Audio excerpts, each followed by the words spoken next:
राष्ट्रवादी काँग्रेस पक्षाचा राष्ट्रवादी काँग्रेस पक्षाचा एकच वादा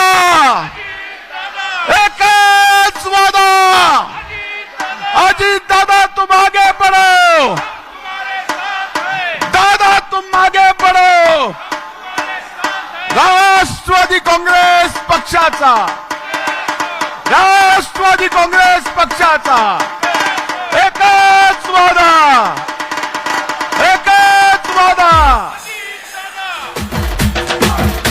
आदरणीय दादांना विनंती करतो की आपण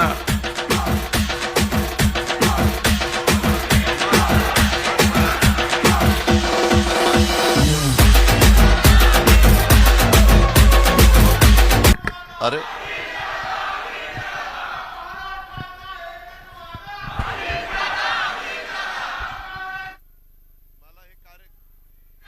ह्या कार्यकर्त्यांनी इथं खुर्च्या काही बसल्या, ह्या काही इथं खुर्च्या आहेत, बसून घ्या बाद झालं, इलेक्शनला ठेवा जरा जोर।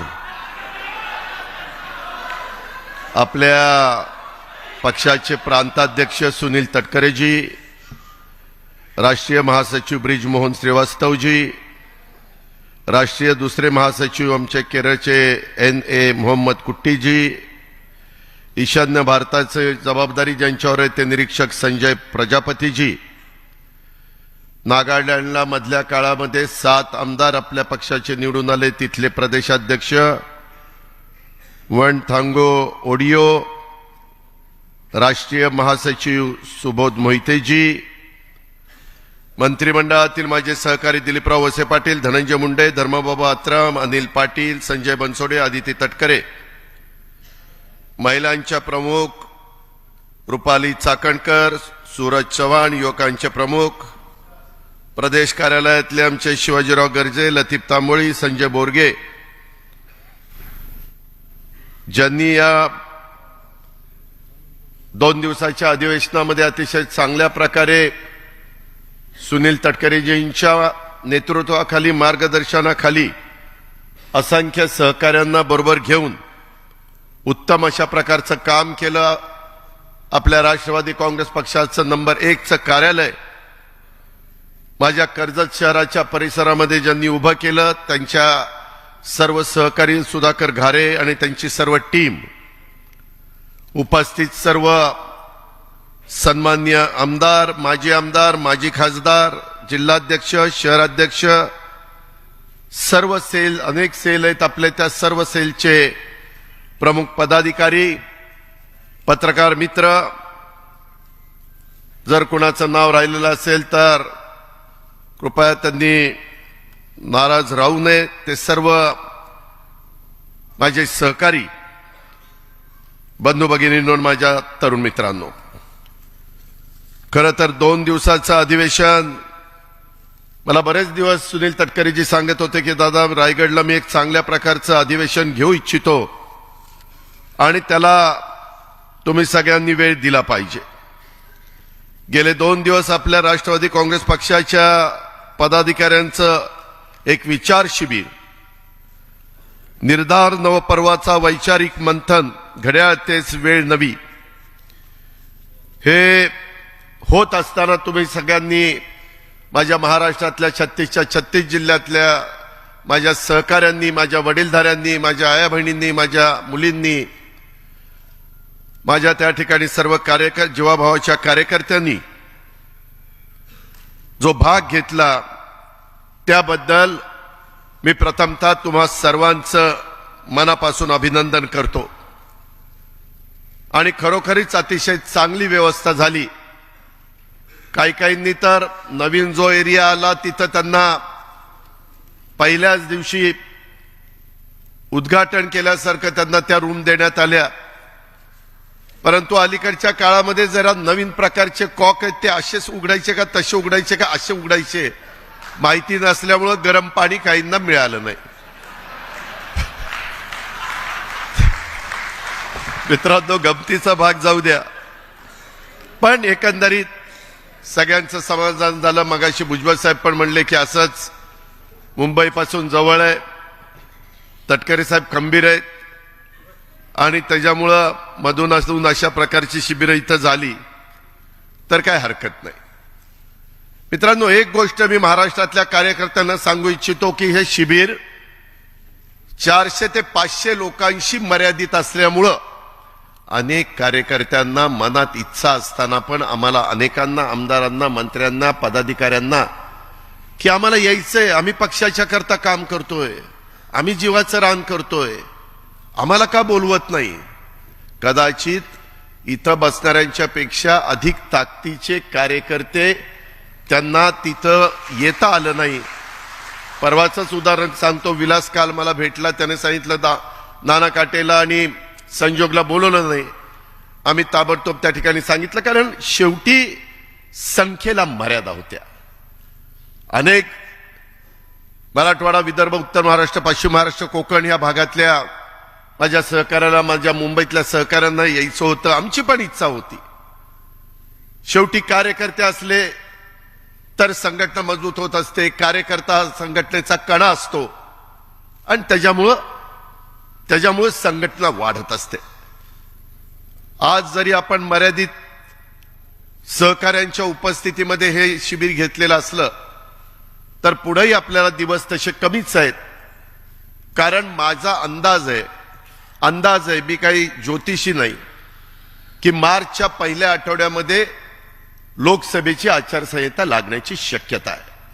मागचं जर रेकॉर्ड बघितलं 2014, 2019, 2009, 2004 तर साधारण त्या काळामध्येच लागलेलं आहे. उद्याच्या 7 तारखेपासून आपलं अधिवेशन आहे. नागपूरला पुरवणी मागण्या आम्ही सादर करू. सभागृह त्या मंजूर करेल. परंतु यंदा मला अर्थसंकल्प सादर करता येणार नाही. साधारण फेब्रुवारीला वोट अँड अकाउंट इथं 2 माजी अर्थमंत्री दिलीप वळसे पाटील आणि सुनील तटकरे, त्यांना माहिती आहे की तसं करावं लागतं. आणि साधारण एप्रिल, मे, जून 2-3 महिन्याचा खर्च मी त्याच्यातनं एकनाथराव शिंदे, देवेंद्र फडणवीस या सगळ्यांच्या नेतृत्वाखाली आपण तो मंजूर करून घेऊ. आणि मग पार्लमेंटची निवडणूक झाल्यानंतर, नवीन सरकार तिथं अस्तित्वात आल्यानंतर आपले एनडीएचे तिसऱ्यांदा ह्या देशाचे पंतप्रधान हे नरेंद्र मोदी साहेब व्हावेत, ही आपल्या सगळ्यांची मनापासूनची इच्छा आहे, धारणा आहे. आणि तशा पद्धतीनं आपल्याला सगळ्यांना काम करायचंय. जास्तीत जास्त खासदार 48 पैकी महाराष्ट्रातनं आपल्या एनडीएच्या विचाराचे निवडून आणण्याच्या करता माझ्या राष्ट्रवादी काँग्रेस पक्षाच्या माझ्या सहित सगळ्यांना तिथं प्रयत्नाची शिकस्त करावी लागणार आहे. त्याच्यामध्ये आचारसंहिता सुरू झाली, बाकीच्या गोष्टी होतील. आपल्याला तर आपल्याकडे असणाऱ्या आता 4 जागा, बारामती, शिरूर, सातारा आणि रायगड, ह्या तर आपण लढवणारच आहोत. परंतु त्याच्याच बरोबर इतर पण काही जागा ज्या उभाठा म्हणजे उद्धव बाळासाहेब ठाकरे यांच्या शिवसेनेकडे आहेत, त्याच्यात पण राष्ट्रवादी काँग्रेस पक्षाची ताकद जिथं असेल तिथं भाजप आणि शिंदे साहेबांशी चर्चा करून आपल्याला सीटांचा वाटप त्या ठिकाणी करायचंय. पेपरला बातम्या येतील, मीडियामध्ये बातम्या येतील, लगेच त्याच्यावर तुम्ही विश्वास ठेवून अरे बाबा हे काय चाललंय. अजून आमची अमित शहा साहेब असतील, त्याच्यामध्ये देवेंद्रजी असतील, चंद्रशेखर बावनकुळे असतील किंवा एकनाथराव शिंदे असतील, त्याच्यामध्ये थोडीशी प्राथमिक चर्चा झाली. परंतु आपण ह्या 5 राज्यांच्या सध्या निवडणुका चालू आहेत, त्याच्यानंतर आपण बसूया अशा पद्धतीनं आम्हा लोकांचं ठरलेलं आहे.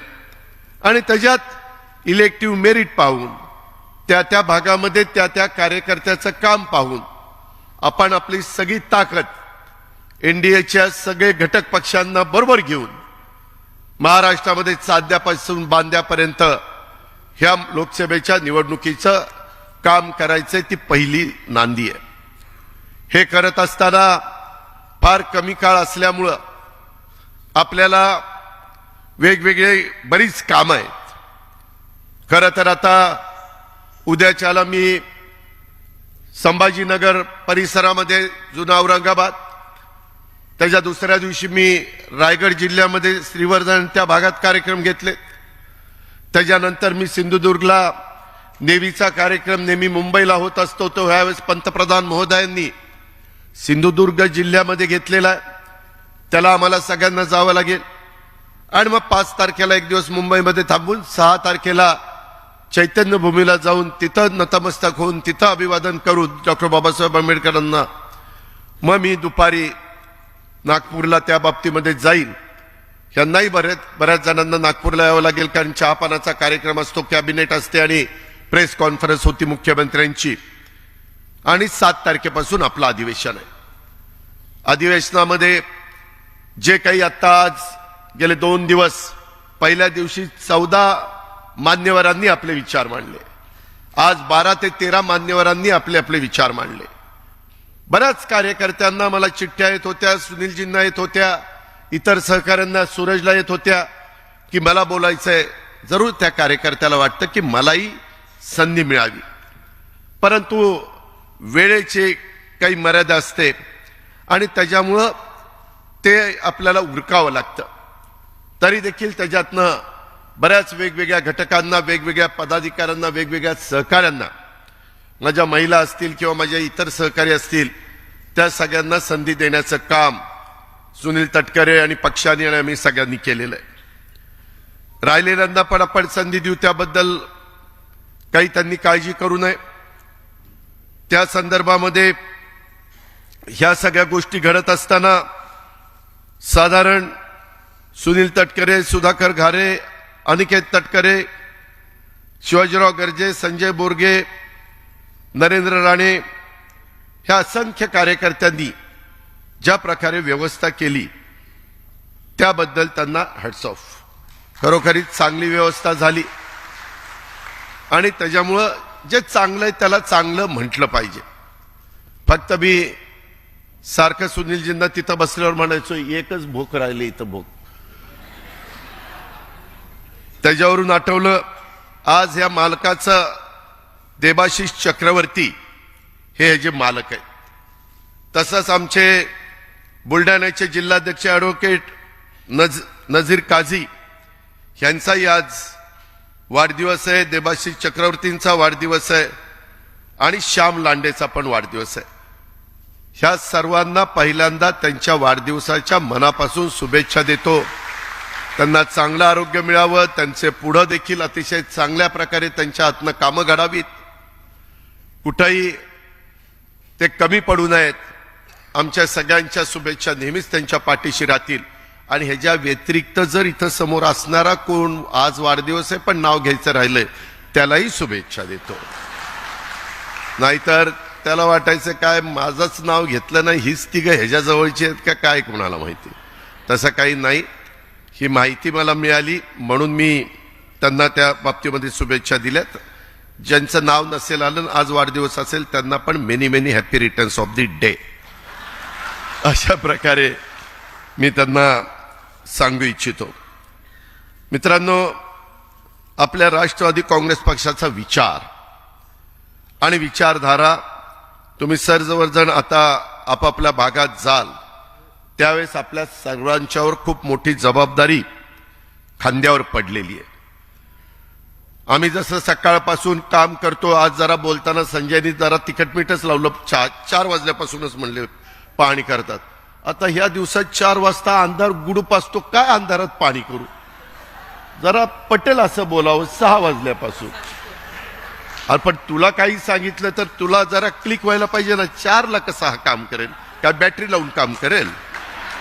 त्याच्यामुळं हे थोडंसं व्यवहाराने बोललं की माणसाला पटतं आणि ती आपली संस्कृती आहे, ती आपली परंपरा आहे. आणि म्हणून मित्रांनो, ही जबाबदारी आपल्या खांद्यावर आहे. आपल्या राष्ट्रवादी काँग्रेस पक्षाने नेहमीच त्याचा उल्लेख तटकरे साहेबांनी केला, प्रफुल्लबाईंनी केला, इतर मान्यवरांनी केला, भुजबळ साहेबांनी केला.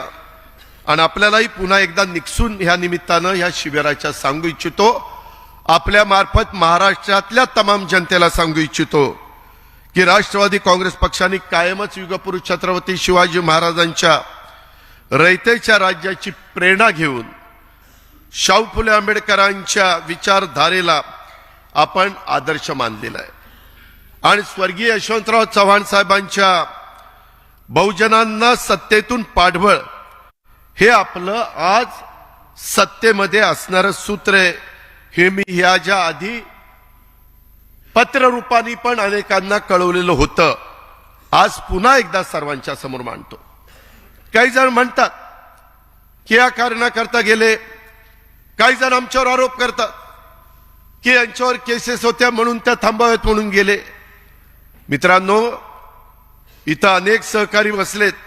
मी सुनीलजी आणि दिलीपरावांनी तर जवळपास 99 पासून बहुतेक मंत्रिमंडळामध्ये काम आम्ही केलेलं आहे आणि आपल्यालाही आपण त्याचे साक्षीदार आहात आणि त्याच्यामुळे आमच्यावर आरोप झाले नाही असं नाही, परंतु त्याचा उल्लेख काल सुनीलजींनी केला म्हणून मी रिपीट करत नाही. पण त्या संदर्भामध्ये मागही अनेकांच्यावर आरोप झाले. आरोप झाला म्हणजे ती काही वस्तुस्थिती आहे ते सिद्ध व्हायला पाहिजे असतात. चौकशा झाल्या. उलट माझ्यावर जे आरोप झाले त्याच्यामुळे नंतरच्या काळामध्ये जलसंपदाचं जे गती होती विकास कामांची ती रेंगाळली. आज देखील सुधारित प्रशासकीय मान्यता कुणी राज्यकर्ते येतात त्यांच्या पुढे येते तर त्याच्यामध्ये 50 कोटीची असणारा पहिलं मान्यता सुधारित सुप्रमा ज्यावेळेस येते, प्रमा असती 50 कोटीची, सुप्रमा येते 700 कोटीची. कुणी बोलत नाही का तर कॅबिनेटने मान्यता दिली. परंतु त्यावेळेस मी मान्यता द्यायचो म्हणून मला टार्गेट करण्यात आलं. माधवराव चितळ्यांच्या अध्यक्षतेखाली ती समिती होती. त्या समितीमध्ये इतर 5 तज्ज्ञ घातलेले होते. त्यावेळेसचे विरोधी पक्ष नेते एकनाथ खडसेंनीच नावं दिलेली होती. फायनान्सची माणसं, जलसंपदाची माणसं, इतर माणसं देखील त्याच्यात तज्ज्ञ मंडळी घेतलेली होती. AKD जाधव आणि इतर बरेच जण होते. माधवराव चितळ्यांची श्वेतपत्रिका जी काढली होती ते सगळा अहवाल आला. दुर्दैवाने त्यावेळेस आपण पहिल्या सरकारमध्ये होतो, त्यावेळेसच्या मुख्यमंत्र्यांनी दुसऱ्या सरकारमध्ये त्यांनी तो लागू म्हणजे कॅबिनेटला पण मान्यता दिली नाही, कारण काही अडचणी होत्या. आता मी सारखं मागं जात नाही, आता पुढं जायचंय. पण मी आपल्याला एक सांगतो, काही जण म्हणतात की हो तुमच्यावर आता असे आरोप झाले होते. अरे आरोप झाले होते. मी आज 32 वर्ष काही अपवाद वगळता मंत्रिमंडळामध्ये काम करतो. तुम्हालाही सगळ्यांना माहिती आहे मी पाणी पुरवठा खात्याचा अनेक वर्ष मंत्री होतो. तुम्हालाही सगळ्यांना माहिती आहे ऊर्जा खात्याचा जवळपास 10 वर्ष मंत्री होतो. हे दोघंही ऊर्जा खात्याचे मंत्री होते, पण मी पण 10 वर्ष होतो. तुम्हाला आठवत असेल मी 2012 राज्याला त्याच्यामध्ये जे सातत्याने भारनियमन होतं त्याच्यातनं मुक्त करणार असं सांगितलेलं होतं आणि आम्ही भारनियमनातनं महाराष्ट्राला मुक्त केलेलं होतं. आम्ही कमिटमेंट पाळतो, आम्ही बोललो तसं वागतो आणि करतो आणि त्या पद्धतीनं ते सगळं झालं. एवढी सगळी डिपार्टमेंट बघितली. आज जवळपास 6-7 वर्ष सुरुवातीपासून मोजली तर माझ्याकडे अर्थ विभाग आहे. आज जवळपास 6 लाख कोटीचं बजेट हे अर्थ विभाग आणि प्लॅनिंगकडे त्या बाबतीमध्ये जबाबदारी असते. कधी कुठेही मी अनेक वर्ष माझ्या पुण्यातले अनेक माझे सहकारी अतुल असेल, चेतन असेल, सुनील असेल, बरेच जण आहेत, सगळे आमदार इथं बसलेत. मी कधी डीपीसीच्या संदर्भामध्ये कुणी माझ्यावर कसलाही वेडावाकडा आरोप करू शकत नाही. कुठल्याही डिपार्टमेंटच्या बाबतीत माझ्याकडे तर जीएसटी डिपार्टमेंट इतकं महत्वाचं आहे मित्रांनो. 2 लाख कोटी रुपयाच्या पर्यंत त्याचं टॅक्स गोळा होतो. काही दिवसाकरता मध्ये एक्साइज पण होतं. पण करायचं तर स्वच्छ भूमिकेतनं काम करायचं. इथं इतके आमदार बसलेत, प्रकाशराव बरेच, मी सगळ्यांची नावं राजेजी वगैरे इंद्रनील सगळ्यांची घेत नाही, पण त्यांना विचारा. ज्यावेळेस मी एखादी गोष्ट मंजूर करून देतो त्यावेळेस फार स्पष्ट भूमिका माझी त्या ठिकाणी असते. आत्ताही एक काम मला नवघरेंनी सांगितलं, त्याच्यामध्ये राजूंनी सांगितल्यानंतर मी ताबडतोब फोन लावला. सुनील तटकरेंना विचारा. त्या व्यक्तीचा पालकमंत्र्याचा मला 1 तासाने फोन आला की दादा मंजुरी दिली. शेवटी काम व्हावं कार्यकर्त्याला दुसरं काय पाहिजे असतं? आपण ज्या भागाचं प्रतिनिधित्व करतो तिथं विकास कामं व्हावी हीच त्याची भावना असते. याच्यापेक्षा जास्त वेगळी भावना त्याची काय असते? आणि त्याच्यामुळं ह्या सगळ्या गोष्टी पार पाडत असतानाच आपण काम त्या ठिकाणी करत होतो. मित्रांनो, आज अनेकांनी म्हणजे मी वेगवेगळ्या लोकांची सकाळपासून भाषणं फार बारकाईनं ऐकत होतो. त्याच्यामध्ये आज भाषण केलेले राजेश्वर चव्हाण, मला त्याचं ह्याचंही भाषण आठवतंय. यशवंतराव चव्हाण प्रतिष्ठानला त्याने भाषण केलं होतं. आज पण मी फार बारकाईनं ऐकत होतो. सगळ्यांनी चांगले विचार, चांगली मतं मांडली. वेळ कमी होता, परंतु कमी वेळेचं लक्षामध्ये घेऊन युसुफ पुंजानी असेल, आमच्या सुरेखाताई असतील, आमचे आदिल फरास, अभिजित, आपल्या रवींद्र पगार, आनंद परांजपे, राजलक्ष्मीताई, सगळ्यांनी आपली आपली मतं संजयनी तिथं मांडण्याचा प्रयत्न केला. मी त्याच्या संदर्भात एवढंच सांगेन की मला सगळ्या मंत्र्यांना आज थोडीशी तब्येत बरी नसल्यामुळे भुजबळ साहेब गेले, परंतु मुश्रीफ साहेब आज 2 दिवस अधिवेशन हे चालू आहे तिथं इलेक्शन, त्याच्यामुळं साखर कारखान्याच्या इलेक्शनमुळे ते येऊ शकले नाही. त्यांनी पहिलंच मला सुनीलजींना बाकीच्यांच्या कानावर घातलेलं होतं.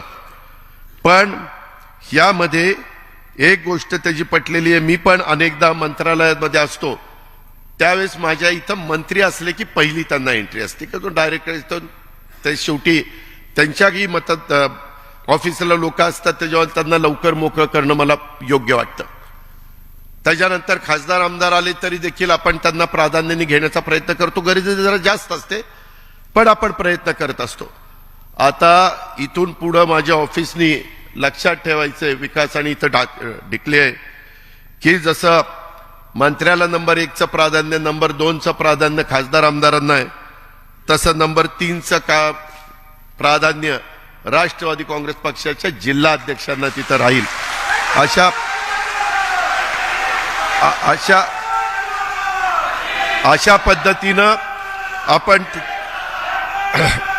अशा पद्धतीनं माझ्यासहित माझ्या सगळ्या कॅबिनेट मंत्र्यांनी ह्या गोष्टीची नोंद घ्यावी. शेवटी आपण आपल्या जिल्हाध्यक्षाला मान सन्मान प्रतिष्ठा दिली तर त्याला त्या शहरामध्ये त्या जिल्ह्यामध्ये महत्त्व प्राप्त होईल. पण म्हणून राजेश्वर सारखंच रोजच काहीतरी काम आणायचं नाही, म्हणजे ते पण जरा मर्यादितच. शेवटी मिळालेल्या संधीचा उपयोग आपण म्हणतो ना, मिळालेल्या संधीचं सोनं झालं पाहिजे. अशा पद्धतीनं आपण त्या बाबतीमध्ये जाऊ. इतर पण सुनीलजींनी पण नोंद घेतली, मी पण नोंद घेतली, मी काही नोट पण करून घेतलेल्या आहेत. त्याच्यामध्ये तुमच्या ज्या विधायक सूचना आहेत, तुमचे जे खरोखरीच त्याची अंमलबजावणी केल्यानंतर अधिक आपली संघटना, आपला पक्ष, आपली उद्याची वाटचाल, आपल्या लोकांच्या मनातला विश्वास हा दृढ होईल, त्या गोष्टीला प्राधान्य देण्याच्या दृष्टिकोनातनं आम्ही सगळेच जण लक्ष देऊ, ह्याबद्दल काळजी करू नका.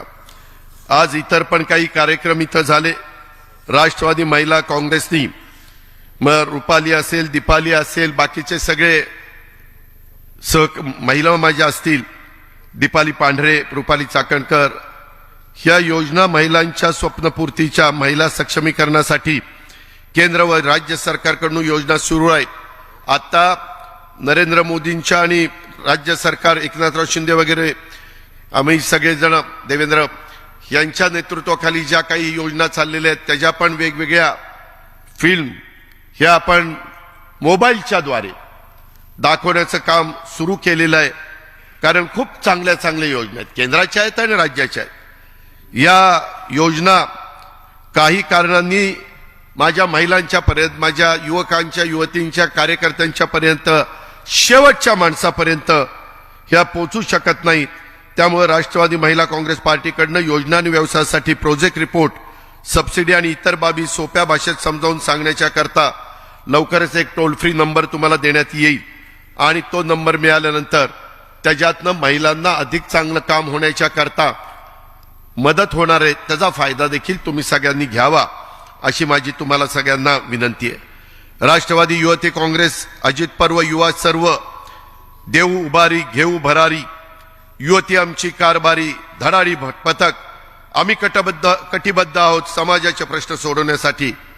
आमची सायली दळवी असेल, सोनाली गाडे असेल, अमिलाशा रोकडे असेल, ह्या सगळ्या आमच्या मुलींनी हे युवतींनी मिळून हे नवीन अभियान केलेलं आहे आणि यांना मार्गदर्शन करण्याचं काम आदिती करत असते। मला ह्या निमित्तानं शिबिराच्या आदितीला सांगायचं आहे की आदिती, तुझ्यावर जबाबदारी आहे, त्याच्यामध्ये कमी काळामध्ये आपल्याला बरीच कामं करायची आहेत। मला असं वाटतं राष्ट्रवादी युवतीमध्ये जरा समन्वय साधण्याची करण्याची गरज आहे। थोडंसं वाद आहेत असं म्हणता येणार नाही, मतभेद आहेत, काही वेगळी मतं आहेत, काही वेगळी मतं आहेत, त्यांना एकत्र घेऊन बसण्याची काम करण्याची गरज आहे। आदिती, तू त्याच्यात पुढाकार घे। सध्या युवती प्रदेशची प्रभारी अध्यक्ष म्हणून त्याच्यामध्ये जबाबदारी म्हणजे तिथं बाकीचे काम करतील परंतु त्यांना मार्गदर्शन करण्याचं काम आणि त्यांना एकसंघ ठेवण्याचं काम, त्यामध्ये मुलींना एकदम तरुणपणी आपण काय केलं पाहिजे, कसं केलं पाहिजे त्याच्या संदर्भातलं थोडंसं गाईडलाईन मिळाली तर त्याचा फायदा जास्त चांगला होणार आहे आणि त्याकरता आजच्या शिबिराच्या निमित्तानं ती जबाबदारी आपण आदिती तटकरे यांच्यावर त्या बाबतीमध्ये देऊ आणि त्या पद्धतीनं युवतींच्या बाबतीमध्ये आणि महिलांच्या बाबतीमध्ये देखील आज संपूर्ण मंत्रिमंडळामध्ये तू महिलांचं एकटी प्रतिनिधित्व करते, म्हणजे ही वस्तुस्थिती आहे आणि त्याच्यामुळं तुझ्यावर त्या खात्याची पण जबाबदारी आहे। त्याच्यामध्ये इतर पण बालक पण आलेत, बाकीचे पण आलेत आणि तुला बजेट पण त्या मानाने चांगलं असतं। काही कमी पडत असेल तर सांगा, शेवटी आपली मुलं, आपल्या महिला यांना कुठेही पैशाची कमतरता, निधीची कमतरता पडता कामा नये आणि तशा पद्धतीचं काम अर्थमंत्री म्हणून माझ्याकडनं होईल, त्याला निश्चितपणे पाठबळ देण्याचं काम राज्याचे मुख्यमंत्री आणि उपमुख्यमंत्री करतील याबद्दल माझ्या मनामध्ये तीळ मात्र शंका नाही। ही पण बाब आपण सगळ्यांनी ध्यानामध्ये घेतली पाहिजे। त्याचबरोबर आपण वैद्यकीय मदत कक्ष आणि गड किल्ले संवर्धन सेल हे दोन्ही नवीन सेल सुरू केलेले आहेत। वैद्यकीय कक्षातून गोरगरीब आर्थिक दुर्बल घटकातील गरजू आणि रुग्णांना मदत आणि मार्गदर्शन केले जातं। सर्व शस्त्रक्रिया, हृदयरोग संबंधित कर्करोग, जन्मता कर्णबधीर, cochlear implant, kidney transplant, bone marrow transplant अशा अनेक प्रकारचे आजार असतात। हे सर्व धर्मादाय अंतर्गत पंतप्रधान वैद्यकीय निधी किंवा आपल्या राज्याचा मुख्यमंत्री सहाय्यता निधी आणि विविध खासगी ट्रस्टद्वारे आपल्याला त्याच्यामध्ये पक्षाच्याकडनं देखील याच्यामध्ये मदत झाली पाहिजे आणि म्हणून तोही काम आपण सुरू करतोय, ह्याही गोष्टीची नोंद घ्यावी। तसंच सांस्कृतिक विभागामध्ये देखील बाबा पाटील काम करतोय, तिथं पण अनेक कलावंत आपले मेंबर झालेले आहेत, त्यांचाही उपयोग पक्षवाढीच्या करता त्यांच्या व्यापातून, त्यांच्या कामातून कसा करून घेता येईल हाही प्रयत्न आपण सगळेजण करू, ही पण ग्वाही मी आपल्या सगळ्यांना ह्या निमित्तानं देतो। जरी आपल्याकडे सध्या कोल्हापूर, पुणे, बुलढाणा, परभणी, बीड, नंदुरबार, गोंदिया हे 7 जिल्हे पालकमंत्री म्हणून असले तरी देखील परत आम्ही एकदा बसून आणखीन राहिलेल्या आपण मंत्र्यांच्यावर काही जिल्ह्याची पालकमंत्र्यांची जबाबदारी टाकणार आहोत। जिथं पालकमंत्री आपले तिथं त्या पालकमंत्र्यांनी आपल्या आपल्या कार्यकर्त्यांना सकाळी मी सूरज चव्हाण आणि युवकांना पण घेऊन बसलेलो होतो, त्यांच्याही काही समस्या आहे, प्रत्येकाच्या वेगवेगळ्या समस्या असतात आणि त्या सोडवणं आपल्याला पक्षामुळं, राष्ट्रवादी काँग्रेस पक्षामुळं एक पदही मिळालेली आहेत, त्या पदाचा वापर हा सर्वसामान्य माणसाचे प्रश्न सोडवण्याच्या करता करायचा असतो। त्याच्यामध्ये संघटनेतल्या लोकांना पण जास्त अग्रक्रमाने मदत झाली पाहिजे, अशा प्रकारची देखील भूमिका ह्या निमित्तानं मी आपल्या सगळ्यांच्या समोर ठेवू इच्छितो। मित्रांनो, खूप काही वेगवेगळी भूमिका इथं मांडण्याचं काम झालं, खूप काही नवीन नवीन गोष्टी ह्याही आपल्याला त्या निमित्तानं कळाल्या आणि त्या कळत असताना मला पण मी अनेक वर्ष संघटनेमध्ये काम करतोय, त्यावेळेस मला देखील 2004चं जे काही प्रफुल्लबाईंनी सांगितलं ते पहिल्यांदाच कळलं. एक गोष्ट खरी आहे, एकेकाळी पूर्वीचा जनसंघ नंतर भाजप ह्या पक्षाच्या संदर्भामध्ये थोडंसं वेगळं बोललं जायचं. बाबा जातीयवादी आहे, ठराविकांचाच विचार करतात, आणि अशा पद्धतीनं आपण नेहमी भाजप आणि शिवसेनेपासून बऱ्यापैकी अंतर ठेवून काम करत होतो. पुरोगामी विचारांच्या संदर्भामध्ये ज्या वेळेस भूमिका घेतली गेली किंवा डाव्यांनी पण भूमिका मांडली गेली त्यावेळेस नेहमी असं होत होतं. हा सुरुवातीचा काळ. आता देशाला स्वातंत्र्य मिळून 75 वर्ष होऊन गेलेली आहेत. आता काळ बदललेला आहे. काळानुरूप साधारण लोकांच्या काय भावना आहे, काय कल्पना आहे, काय अपेक्षा आहे, काय त्यांची पूर्तता केली पाहिजे, हा प्रयत्न तर सगळेच करतात. वाजपेयी साहेब ज्यावेळेस पंतप्रधान झाले, अटल बिहारी वाजपेयी साहेब, त्यावेळेस एनडीएचे ते प्रमुख होते. अनेक पक्ष त्या त्यांच्याबरोबर काम करत होते. परंतु तेव्हापासून अनेकांनी, ज्याचा उल्लेख मगाशी भुजबळ साहेबांनी केला, अनेकांनी आज जरी ते स्वतःला सेक्युलर समजत असले तरी आपणही सेक्युलर आहोत. आपण आपली विचारधारा सोडलेली नाही, त्याचा उल्लेख सगळ्यांनी केला. मी माझ्या विशेषतः या शिबिराच्या निमित्तानं मुस्लिम बांधवांना सांगू इच्छितो, अल्पसंख्याक समाजाला सांगू इच्छितो की मागं देखील शिवसेनेला अल्पसंख्याक समाज फार दूरचा मानायचा. मला चांगलं माहिती, कारण आम्ही आज राजकारणात नाहीये. परंतु नंतर 2.5 वर्ष आम्ही उद्धव ठाकरे साहेबांच्या नेतृत्वाखाली काम करत असताना आपण सरकारमध्ये निर्णय घेत होतो. त्यावेळेस 100% आपण म्हणू ती पूर्व दिशा होत नाही. एका पक्षाचं सरकार आल्यानंतर होऊ शकतं, परंतु अशा वेळेस महायुतीचं किंवा महाआघाडीचं सरकार आलं तर कॉमन मिनिमम प्रोग्राम, किमान त्या ठिकाणी समान कार्यक्रम हे करावे लागतात. आणि त्याच्यातून ज्याच्यातनं आपल्या मित्रपक्षात आपल्यात फार मतभेद आहेत ते प्रश्न आपण बाजूला ठेवतो, आणि बाकीच्यांना ज्याच्यातनं महाराष्ट्राच्या सर्वांगीण विकासाला अग्रक्रम दिला पाहिजे त्या गोष्टीला आपण प्राधान्य देतो. आणि तेच काम मागे 2.5 वर्ष आम्ही केलं. तेव्हाही केंद्रालाही वाटलं नव्हतं की शिवसेना, काँग्रेस, राष्ट्रवादी एकत्र येऊन सरकार करतील, पण झालं, शेवटी केलं गेलं. त्याच्यानंतरच्या काळामध्ये देखील आज आपण भाजप आणि एकनाथराव शिंदे आणि अशा तिघांचं सरकार केलेलं. शेवटी काही वेळेस काही निर्णय घ्यावे लागतात, पण विचारधारा सोडली का? शाहू फुले आंबेडकरांच्या संदर्भातलं जे काही त्यांनी त्यावेळेस मार्ग दाखवलेला आहे त्याच मार्गाने आपण पुढे चाललेलो आहे. त्याचा उल्लेख मी केलाय, भुजबळांनी केला, तटकऱ्यांनी केला, अनेकांनी केला. मी सगळ्यांची नावं इथं घेत बसत नाही, पण मला आपल्याला ही गोष्ट आवर्जून सांगायची आहे. आणि मी आज काही बोलत असताना आपला मूळच पक्ष आहे. 10 जून 1999 ज्यावेळेस पवार साहेबांनी, संभाजींनी, तारिक अनवरांनी ह्या पक्षाची स्थापना केली आणि त्यावेळेस त्याचा मूळ ह्या पक्षाचं मोठा पाठिंबा हा महाराष्ट्रात नव्हता. त्यावेळेसचे विरोधी पक्षनेते मधुकरराव पिचड आणि विरोधी पक्षनेते विधान परिषदेचे छगन भुजबळ यांनी त्याच्यामध्ये पुढाकार घेतलेला. पदमसिंह पाटील, विजयसिंह मोहिते पाटील, मधुकर पिचड आणि छगन भुजबळ हे प्रमुख म्हणून तिथं काम करत होते. आम्ही डोळ्यांनी बघत होतो. इथं समीर आहे का? समीर त्या ठिकाणी स्टेज करणं, बाकीच्या सगळ्या गोष्टीची तयारी करणं, ते तिथं शिवाजी पार्कला चाललेलं होतं. पाऊस पडेल का नाही, सभा होईल का नाही, लोक येतील का नाही, अशी सगळी चर्चा चाललेली होती. परंतु सगळ्यांनी जिद्दीनं रान उठवलं. त्यावेळेस तर भुजबळ साहेबांनी किणी प्रकरण म्हणू नका, काय काय त्यांनी त्यावेळेस बाळासाहेबांना कुणी असं म्हटलं नव्हतं, अशा प्रकारच्या काही गोष्टी बोलले. मी ते बोलून कारण नसताना त्या गोष्टीला उजाळा देऊ इच्छित नाही.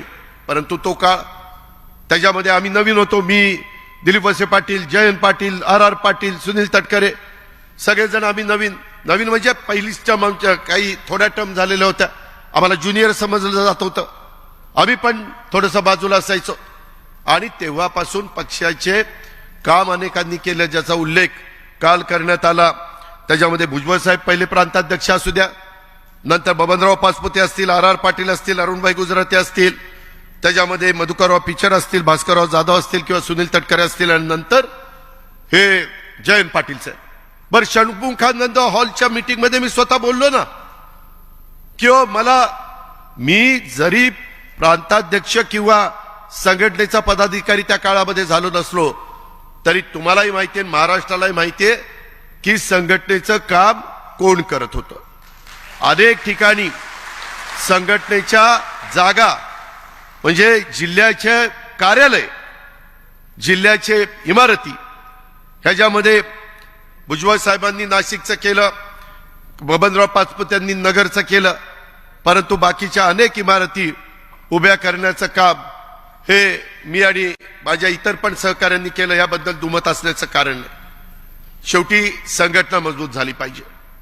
आम्ही पण वेळ द्यायचो, तिथेही जनता दरबार करायचो, सगळ्या काही गोष्टी करायचो. मी त्या दिवशी सांगितलेलं होतं की मी आता विरोधी पक्ष नेते पण सोडतो, द्या माझ्यावर जबाबदारी. अशा पद्धतीची भूमिका आपण त्या बाबतीमध्ये मांडली. त्याच्यामध्ये कुठं गैर केलेलं नाही. इथं प्रकाश सोळंकी समोर बसलेले, मी जे बोलतो ना ह्याच्यातले एक अक्षर मी चुकीचं आणि खोटं बोलणार नाही. काय कारण आहे? आपला परिवार आहे, आपलं एक कुटुंब आहे, आणि त्याच्यामुळे आपण आपल्या घरामध्ये खरं बोललं पाहिजे. त्यामध्ये ज्यावेळेस मी, तुम्हाला सगळ्यांना माहिती आहे, देवेंद्र फडणवीसांच्या बरोबर सरकार केलं, त्याचा उल्लेख प्रफुल्लबाईंनी केला. आता ते पुन्हा पुन्हा काढत बसत नाही, कारण आपल्याला इतर बरेच प्रश्न आहेत. आता झालं गेलं, गंगेला मिळालं. त्याच्यामध्ये प्रकाश सोळंकी साहेब नाराज झाले. त्यांना सरकारच्या मंत्रिमंडळामध्ये यायचं होतं, आणि अशोक डग, मी, प्रकाश सोळंके आणि जयंत पाटील, काही वेळेला धनंजय मुंडे, अशा आमच्या मीटिंग तिथं होत होत्या. प्रकाशराव राजीनामा देण्याच्या त्यावेळेसची बातमी काढून बघा, त्यांनी राजीनामा देण्याचा निर्णय घेतलेला होता, बातम्यात होतं. आम्ही म्हणलो आत्ताच सरकार आलंय, एवढी टोकाची भूमिका प्रकाशराव घेऊ नका. त्यांचं म्हणणं होतं की मी काय पक्षाच्या करता कमी केलं? मागच्याही टर्म मध्ये तुम्ही मला मधीच शेवट 6 महिने का वर्षभर, 1.5 वर्ष असं आधीच काढून टाकलं. काय कारण? काय पक्षाने ही भूमिका माझ्याबद्दल काय घेतली हे मला कळलं पाहिजे. आणि आता पक्षाला सत्तेवर आलेलं आहे, मंत्रिपद मिळतात, मला आता मिळालं पाहिजे. रास्त मागणी त्यांची होती. शेवटी मी ते आणि जयंत पाटलांनी तिथल्या एका चेंबरमध्ये नेलं आणि खूप त्यांना समजून सांगितलं, असं करू नका. पहिल्याच मंत्रिमंडळाच्या सुरुवातीला मिठाचा खडा लागणं बरोबर नाही, वगैरे वगैरे वगैरे वगैरे. नंतर मग मी आणि जयंत पाटलांनी त्यांना शब्द दिला कार्याध्यक्षपदाचा, तिथं राष्ट्रवादी भवनमध्ये. आणि जयंत पाटलांनी काय सांगितलं आपल्याला की 1 वर्ष मी अध्यक्ष राहतो, 1 वर्षांनी तुम्ही कार्याध्यक्षाचा अध्यक्ष व्हा, बरोबर ना, आणि संघटनेची जबाबदारी तुम्ही पार पाडा. ते प्रकाशरावांनी ऐकलं. तर ठीक आहे, तसं म्हणत असाल तर कुठली का होईना मला जबाबदारी द्या, मला काम करायचं. आणि हे मी सांगतोय 2019 का 19च. त्याच्यानंतर 1 वर्ष झालं. मी म्हणलं जयंतराव आपण शब्द दिला राव त्यांना, नाही दिलाय, परंतु वरिष्ठ म्हणतायत दुसरं. म्हणलं वरिष्ठांना सांगा ना, नको मला बाद झालं, मला मंत्रीपद आहे त्यालाच मला वेळ देता येत नाही. कारण जलसंपदा खात्याची मोठी जबाबदारी होती. जलसंपदा खातं काय साधं सुद्धा खातं नाही, परंतु ते असंच पुढं ढकलत अजून चाललेलंच आहे. म्हणजे हे बरोबर नाही. माझं काय म्हणणं आहे, एकदा तुम्ही शब्द दिला ना, एखादा महिना पुढं मागे ठीक आहे ना, शब्द देताना 10 विचार करून शब्द द्या ना. पण ह्या पद्धतीनं कार्यकर्त्यांना त्याच्यामध्ये कुठंतरी नाराज करायचं, हे मला अजिबात आवडत नाही. आणि त्या गोष्टी देखील तेव्हा झाल्या, परंतु नंतर संघटनेच्या करता, पक्षाच्या करता त्यांनी मनाचा मोठेपणा दाखवला. आतापर्यंत आपण इथपर्यंत पोहोचलेलो आहे. पण ह्या बारीक बारीक गोष्टी असतात, त्या साठत जातात, आणि त्याच्यातनं ह्या सगळ्या गोष्टी पुढं मग त्या निमित्तानं येत असतात. मित्रांनो, आज इथं हे सगळं होत असताना मला युवकांना आणि माझ्या राष्ट्रवादीच्या विद्यार्थी संघटनेला सांगायचं, आपल्याला दिवस कमी आहेत. माझी तुम्हाला सगळ्यांना प्रांताध्यक्ष सुनील तटकरेजी, रुपाली चाकणकरजी, त्याच्यामध्ये प्रशांत कदम, सूरज चव्हाण आणि सगळे सेल यांना सगळ्यांना विनंती, आज तारीख 1 आहे. 1 महिना तुम्हाला सगळ्यांना आपापल्या भागातले पदाधिकारी नेमण्याच्या करता, डिसेंबर एंड पर्यंत सगळे पदाधिकारी तालुक्याचे, जिल्ह्याचे कार्यकारिणी, तालुका कार्यकारिणी, हे सगळे सेल, रुपाली तुमचे सगळ्यांचे हे सगळे नेमले गेले पाहिजे. मी याला विचारलं, मी त्याला विचारलं, ते सांगतो म्हणलं, मी बघतो म्हणलं, ते तसलं काही नाही जर झालं तर 31 तारखेला त्याच्यामध्ये नवीन वर्षाच्या सुरुवातीला मग दुसऱ्यावरती जबाबदारी द्यावी लागेल त्या सेलची. हे कृपा करून नोंद घ्या, कारण त्याच्यानंतर जानेवारी फेब्रुवारी 2च महिने, मार्चला तर आचारसंहिता लागते. आपल्याला वेळ कमी असल्यामुळं जास्तीचं काम माझ्या सहित सगळ्यांना करावं लागणार आहे. हे कृपा करून लक्षात घ्या. थोडासा सगळ्या जिल्हाध्यक्षांनी, सगळ्या सेलच्या प्रमुखांनी, आणि आपण कुठं जातो, काय जातो, ते थोडंसं सगळ्यांनी पहा, त्याचं आत्मचिंतन करा. मला त्या संदर्भामध्ये सगळ्यांना एक विनंती करायची की सध्या आपलं इकडं कार्यालय मंत्रालयाच्या समोर आलेलं आहे आणि त्याच्यामध्ये मी एक बघतोय, अलीकडं फ्रंटलचे अध्यक्ष राज्यात फिरताना खरं तर दिसले पाहिजेत, परंतु फ्रंटलचे अध्यक्ष दररोज मुंबईच्या कार्यालयामध्ये बहुतेक असतात. काय काम आहे तिथं? असतं ना, काम असतं. मी पण ठरवलंय, मी हे सगळं ऐकलं ना, मी ठरवलं आता सोमवार, मंगळवार, बुधवार 3च दिवस मुंबईला द्यायचे, 1 दिवस पुण्याला द्यायचो, कारण पालकमंत्र्यांनी तिथं 18 आमदार आहेत, 3.5 खासदार आहेत, त्याच्यामुळे तो बेस आहे. आम्ही मागच्या वेळेस 10 आणि 2 12 आणि 2 आमदार 700 मतांनी गेला आणि 1,500 मतांनी गेला, नाही तर जवळपास 14 आमदार आपण तिथून निवडून आणलेले होते. ही आपली तिथली परिस्थिती आहे. त्याच्यामुळे मी ज्यावेळेस महाराष्ट्राच्या कानाकोपऱ्यामध्ये जाईल, बाकीचे म्हणले अरे तुझं काय पुण्याचं बघ ना, त्यावेळेस मला बोट दाखवलं तर माझ्या जिल्ह्याचं चांगली परिस्थिती असली पाहिजे. हीच गोष्ट लागू सगळ्यांना इथं बसणाऱ्यांना होती, मंत्र्यांना.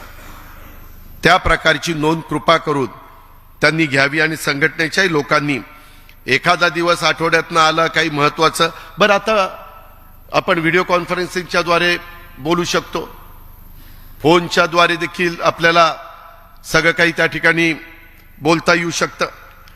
आणि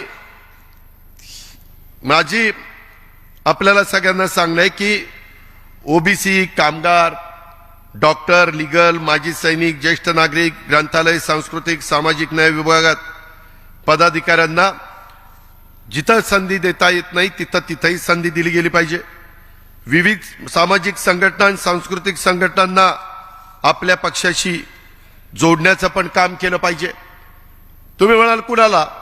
उदाहरणार्थ सार्वजनिक गणेश मंडळ, गणपती मंडळ, गणेश मंडळ, दहीहंडी मंडळ, तरुण मित्र मंडळ, महिला मंडळ, माथाडी युनियन, एसटी कर्मचारी संघटना, शिक्षक संघटना, रिक्षा चालक मालक संघटना, कामगार संघटना, फेरीवाला संघटना, विविध पत्रकार संघटना, बँक कर्मचारी युनियन, ओला उबेर टॅक्सी चालक मालक संघटना, आयटी कर्मचारी संघटना, शासकीय, निमशासकीय, खाजगी संस्थांच्या मधील कर्मचारी संघटना, ग्रामसेवक संघटना, तलाठी संघटना, अंगणवाडी सेविका संघटना, आशा सेविका संघटना, कंत्राटी कर्मचारी संघटना, विनाअनुदानित शिक्षक संघटना, शिक्षक संस्था चालकांची संघटना, टोल नाका कामगार संघटना, विविध जातीच्या संघटना, आरटीआय कार्यकर्ते, विविध एनजीओज, अशा समाजातील सर्व संस्था घटकांशी, संघटनांशी आपला संपर्क आला पाहिजे.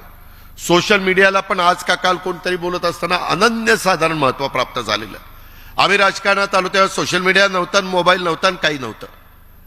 तो काळ आणि आताचा काळ ह्याच्यामध्ये जमीन आसमानाचा फरक आहे. त्याच्यावर सोशल मीडियाचा पण पुरेपूर फायदा घेतला गेला पाहिजे। या संघटनांच्या प्रमुख नेत्यांच्या समोर बैठका आयोजित करून समाजातील विविध प्रवाहांच्या सोबत कार्यकर्त्यांनी पक्ष संघटनेच्या प्रमुखांनी स्वतःला जोडून घेतलं पाहिजे। पक्ष वाढतो म्हणजे भाषण देऊन पक्ष वाढत नाही, त्याला कष्ट मेहनत घ्यावी लागती, त्याच्यात मनाचा दिलदारपणा मोठेपणा दाखवावा लागतो।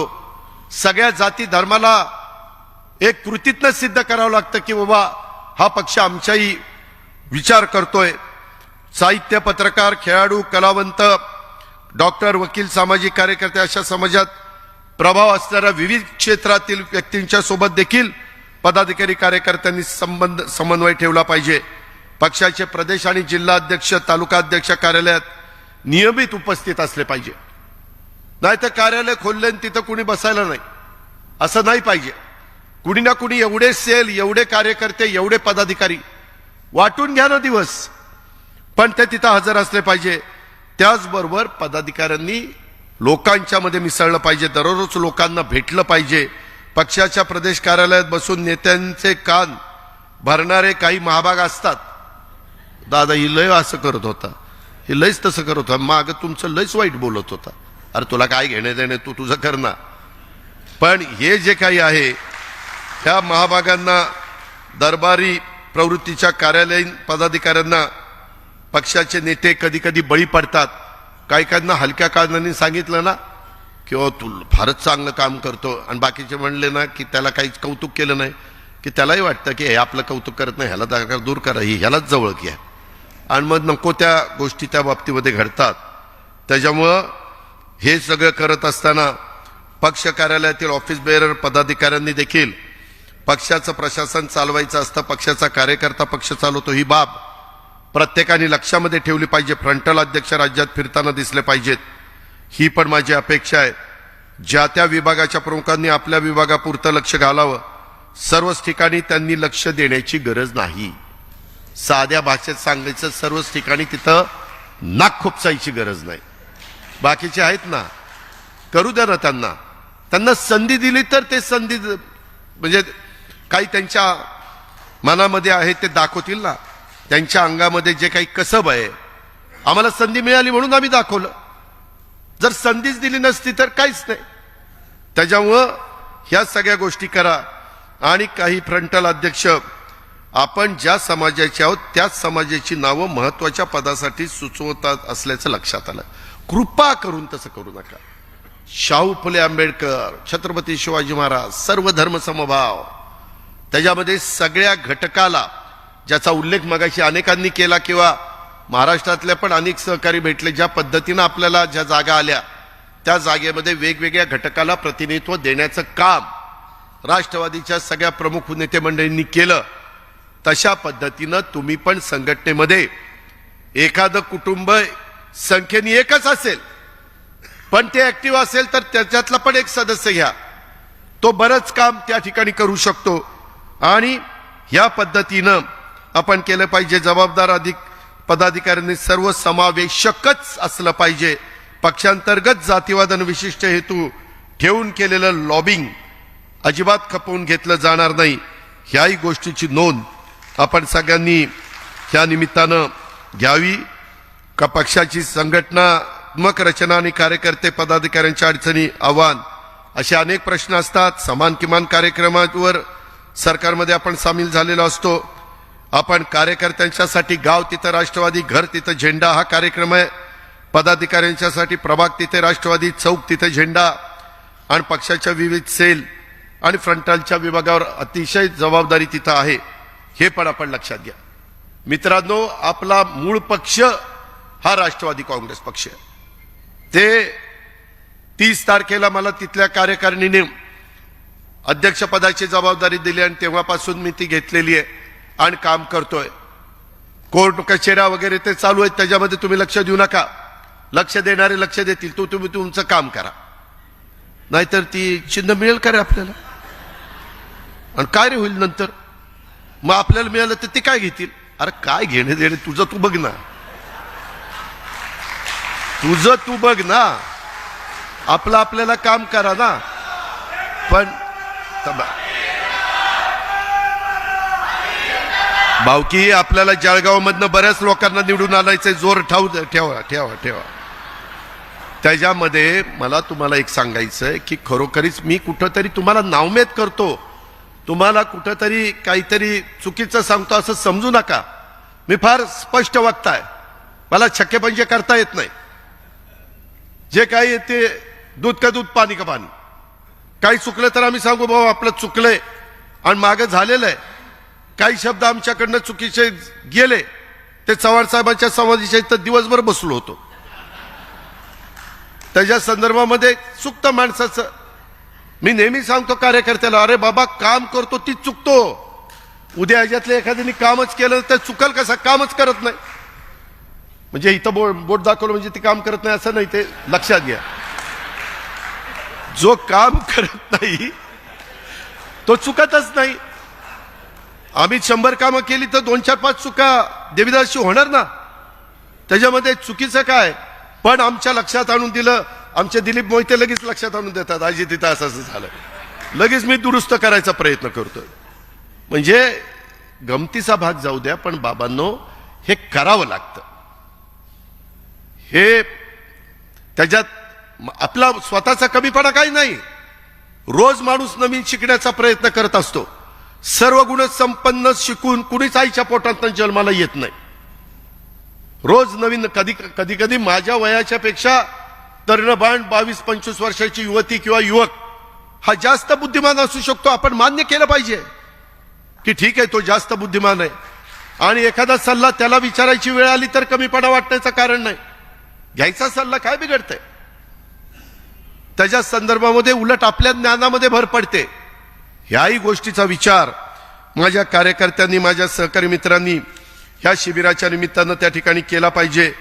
नागरी माझी दुसरी एक विनंती आहे सूरज, तुला तर मी मगाशी सांगितलं, ते इतक्या दिवसाच्या आत सगळ्या संघटना आणि माझी आमदारांना आणि सगळ्या लोकप्रतिनिधींना विनंती, तर प्रमुख पदाधिकाऱ्यांना विनंती आहे की तिथं लवकरात लवकर नावं देण्याचा प्रयत्न करा.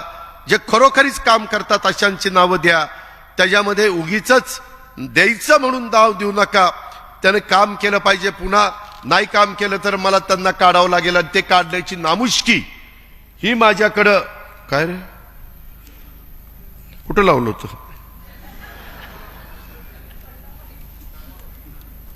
काय बाबा, कुठं लावल सांगता येत नाही.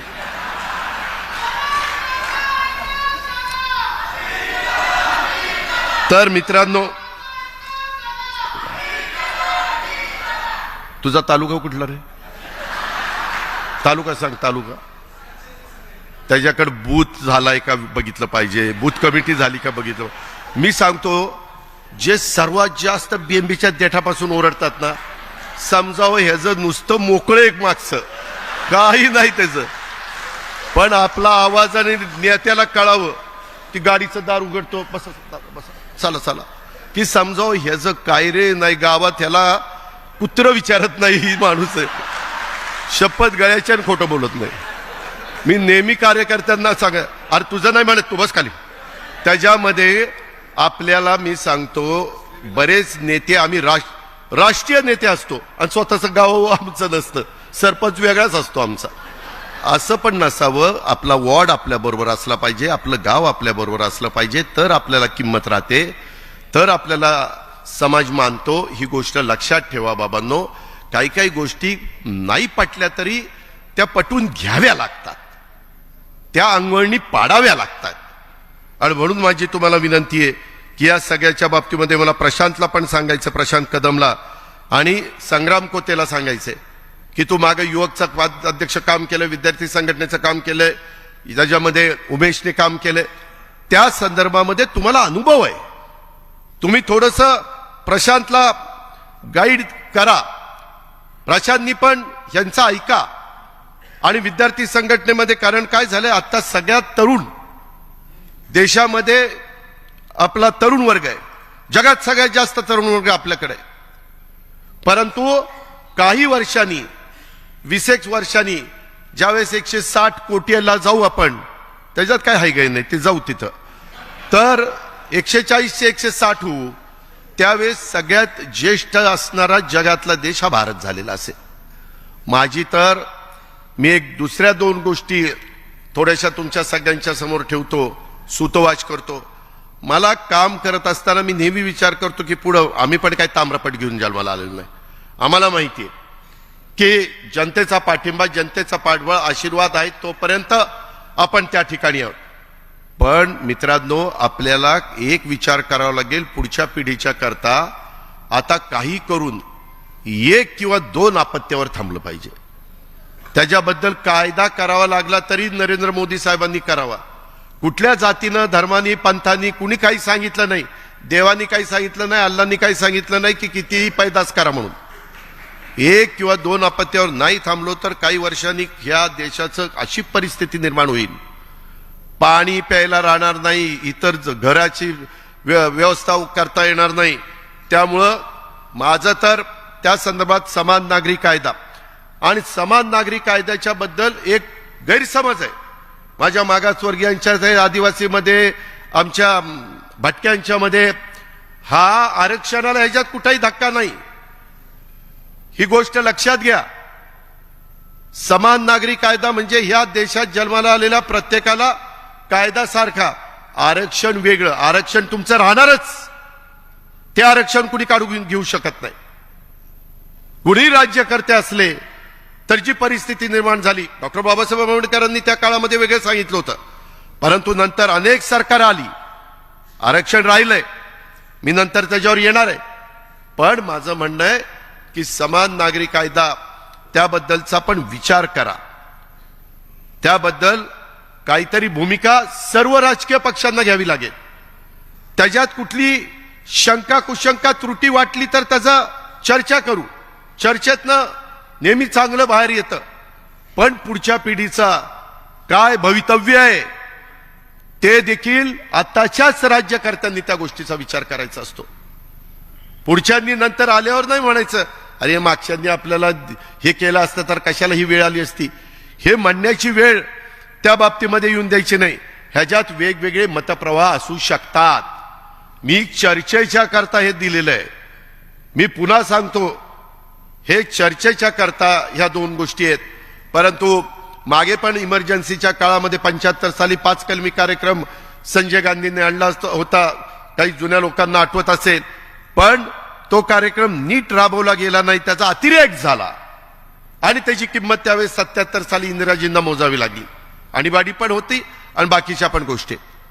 त्याच्यावर कुठल्याही गोष्टीचा अतिरेक होऊन द्यायचा नाही, चर्चा करून त्याच्यातनं मार्ग काढायचा. आणि म्हणून हे 2 मुद्दे मी कॉमन मिनिमम आपले हे जे समान नागरी कायदा आणि कुटुंब नियोजन मर्यादित ह्याबद्दलचं त्या 1 किंवा 2 पेक्षा नाही, 2ही मुली झाल्या तरी माझ्या वंशाचा दिवा, काही वंशाचा दिवा काही लावत नाही. मुली जास्त वंशाचा दिवा लावतात पण पोरं लावत नाही, असा काहींना अनुभव आहे, काहींना. नाहीतर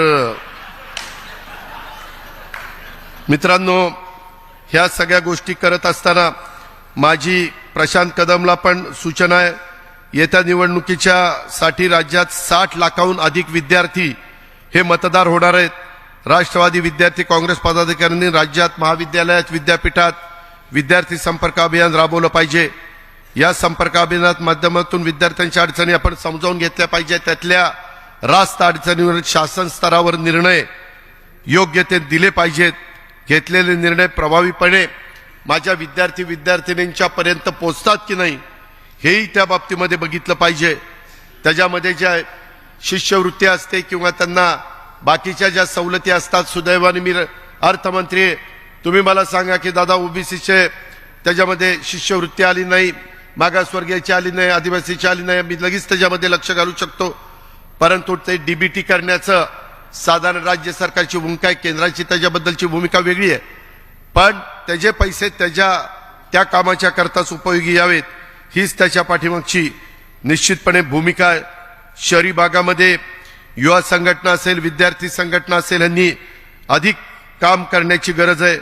नागरी भागात महानगरपालिकेच्या क्षेत्रातील प्रश्न विषय त्यांनी हाती घेतले पाहिजेत, कारण 50% नागरीकरण, 50% ग्रामीण भाग अशा पद्धतीनं हे विभागणी झालेली आहे. त्याच्यावर शहरी भागातले पण प्रश्न आपल्याला कुणालाच दुर्लक्षित करून चालणार नाही.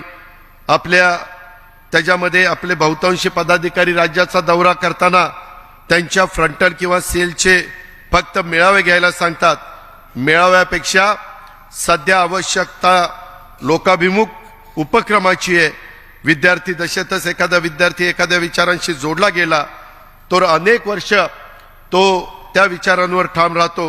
ह्या मुद्द्यांवर आधारित आपलं संघटन उभं राहिलं पाहिजे आणि त्याकरता मी मगाशी नावं घेतली त्या सगळ्यांनी काम करण्याची गरज आहे. त्याच्यामध्ये राज्यातील युवा वर्गाचे प्रश्न जाणून घेण्यासाठी आणि त्याला व्यासपीठ उपलब्ध करून देण्यासाठी युवा संपर्क अभियान प्रभावीरित्या राबवून युवकांची सनद तयार करायला लागणार आहे आणि त्यात शासन स्तरावर हाताळण्यात येणारे प्रश्न सोडवण्याच्या करता मी किंवा युवक कल्याण संजयकडे आहे बनसोडेकडे ते डिपार्टमेंट आपल्याकडे आहे. त्या डिपार्टमेंटचा उपयोग आपल्याला करून घेता येणार आहे. आपल्याकडे फार वेगवेगळी चांगली डिपार्टमेंट आली. त्याच्याकडे खेळाचं डिपार्टमेंट आहे स्पोर्ट्स त्याचाही उपयोग तरुण पिढीला चांगल्या पद्धतीने होऊ शकतो. आणि त्यामुळे ह्या सगळ्याचा किंवा आज आणि काल 2 दिवस शिबिराच्या निमित्तानं ज्या काही सूचना वेगवेगळ्यांनी केलेल्या आहेत त्याच्याही संदर्भातलं शिवाजीराव टिप्पण करून माझी दर मंगळवारी मंत्र्यांची जी बैठक असते त्याच्यामध्ये आपण ही जबाबदारी आणि त्याचं अवलोकन पण करू किंवा दिलेली जबाबदारी ते पार पाडतात की नाही अशा पद्धतीनं पुढे जाण्याचं काम करू. पक्ष संघटना हे जर पक्षाचं शरीर असेल तर कार्यकर्ता हा पक्षाचा आत्मा असतो आणि पक्षाची संघटनात्मक रचना कार्यकर्ते पदाधिकाऱ्यांच्या अडचणी आव्हानं हे सगळे प्रश्न आपल्याला सोडवायचे असतात. पक्ष संघटनेत सातत्यपूर्ण नियमित कार्यक्रम असले पाहिजे. तेही कार्यक्रम आता आम्ही तयार करतो. 31 डिसेंबर पर्यंत तुम्ही पदाधिकारी नेमा. ते कार्यक्रम तुम्हाला दिल्यानंतर ते कार्यक्रम राबवा. कार्यक्रमातनं माणसं जोडली जातात. कार्यक्रमातनं संघटनेला पण बळकटी येते. कार्यक्रमातनं आता परवा आमच्या घाऱ्यांचा एक कार्यक्रम होता. त्या कार्यक्रमाच्या निमित्तानं दिमागदार कार्यक्रम झाला. तो कार्यक्रम बघून काही कार्यकर्त्यांनी सुधाकर घाऱ्यांचा काही कार्यकर्त्यांनी लगेचच शेतकरी कामगार पक्षातनं आपल्या पक्षामध्ये इथंच बाहेर पक्षप्रवेश केला. म्हणजे शेवटी आपल्याला हे सगळं करावं लागणार आहे. आणि तुम्ही लोकांना सांगा. मी पण या निमित्तानं जनतेला सांगू इच्छितो आम्ही कुठंतरी काहीतरी पाहिजे म्हणून इथं आलेलो नाहीये. सत्तेमध्ये येऊन सत्तेच्या माध्यमातून बहुजनांच्या पर्यंत त्यांचे प्रश्न सोडवण्याचं काम झालं पाहिजे. सर्व जाती धर्माच्या लोकांना न्याय देता आला पाहिजे. तिथं कुठेही कुठली अडचण येता कामा नये. हा त्याच्यातला महत्वाचा बाब आहे. ही पण बाब तुम्ही सगळ्यांनी लक्षामध्ये घेतली पाहिजे.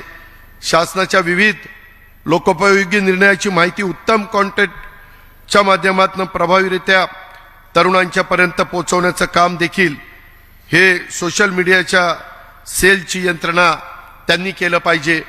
वैद्यकीय शिक्षण आणि आरोग्य विभागाच्या मदतीनं देखील विद्यार्थी वर्गाची मोफत आरोग्य तपासणी हेही कार्यक्रम माझ्या प्रशांत कदम आणि सहकारी मित्रांनी त्याच्यामध्ये राबवले पाहिजे. अशा प्रकारचं माझं त्यांना सगळ्यांना सांगणं आहे आणि तशा प्रकारची माझी त्यांना सूचना देखील आहे. हे पण आजच्या या शिबिराच्या समारोपाच्या भाषणाच्या निमित्तानं मी आपल्या सगळ्यांना सांगू इच्छितो. मित्रांनो, इतर पण अनेक वेगवेगळ्या प्रकारचे मुद्दे आहेत. उदाहरणार्थ कालच्या पावसामुळं त्याच्यामध्ये पुन्हा एकदा राज्यातल्या माझ्या बळीराजाचं माझ्या शेतकऱ्यांचं मोठं नुकसान झालेलं आहे. तिथं मदत पुनर्वसन मंत्री पण फिरतायत, बाकीचे मंत्री पण फिरतायत, आमचे शिवसेनेचे पण फिरतायत, भारतीय जनता पक्षाचे पण फिरतायत. आजचं अधिवेशन संपलं की पुन्हा राहिलेल्या ठिकाणी पण जाण्याचं काम आम्ही सगळेजण त्या बाबतीमध्ये करू. या शेतकऱ्यांना केंद्राकडनं अधिकाधिक मदत कशी मिळवून देता येईल आणि राज्यातील पायाभूत विकासासाठी केंद्र सरकारकडनं जास्तीत जास्त निधी हा आपल्याला कसा आणता येईल त्या कमिटीचे अध्यक्ष अमित भाई शाह आहेत.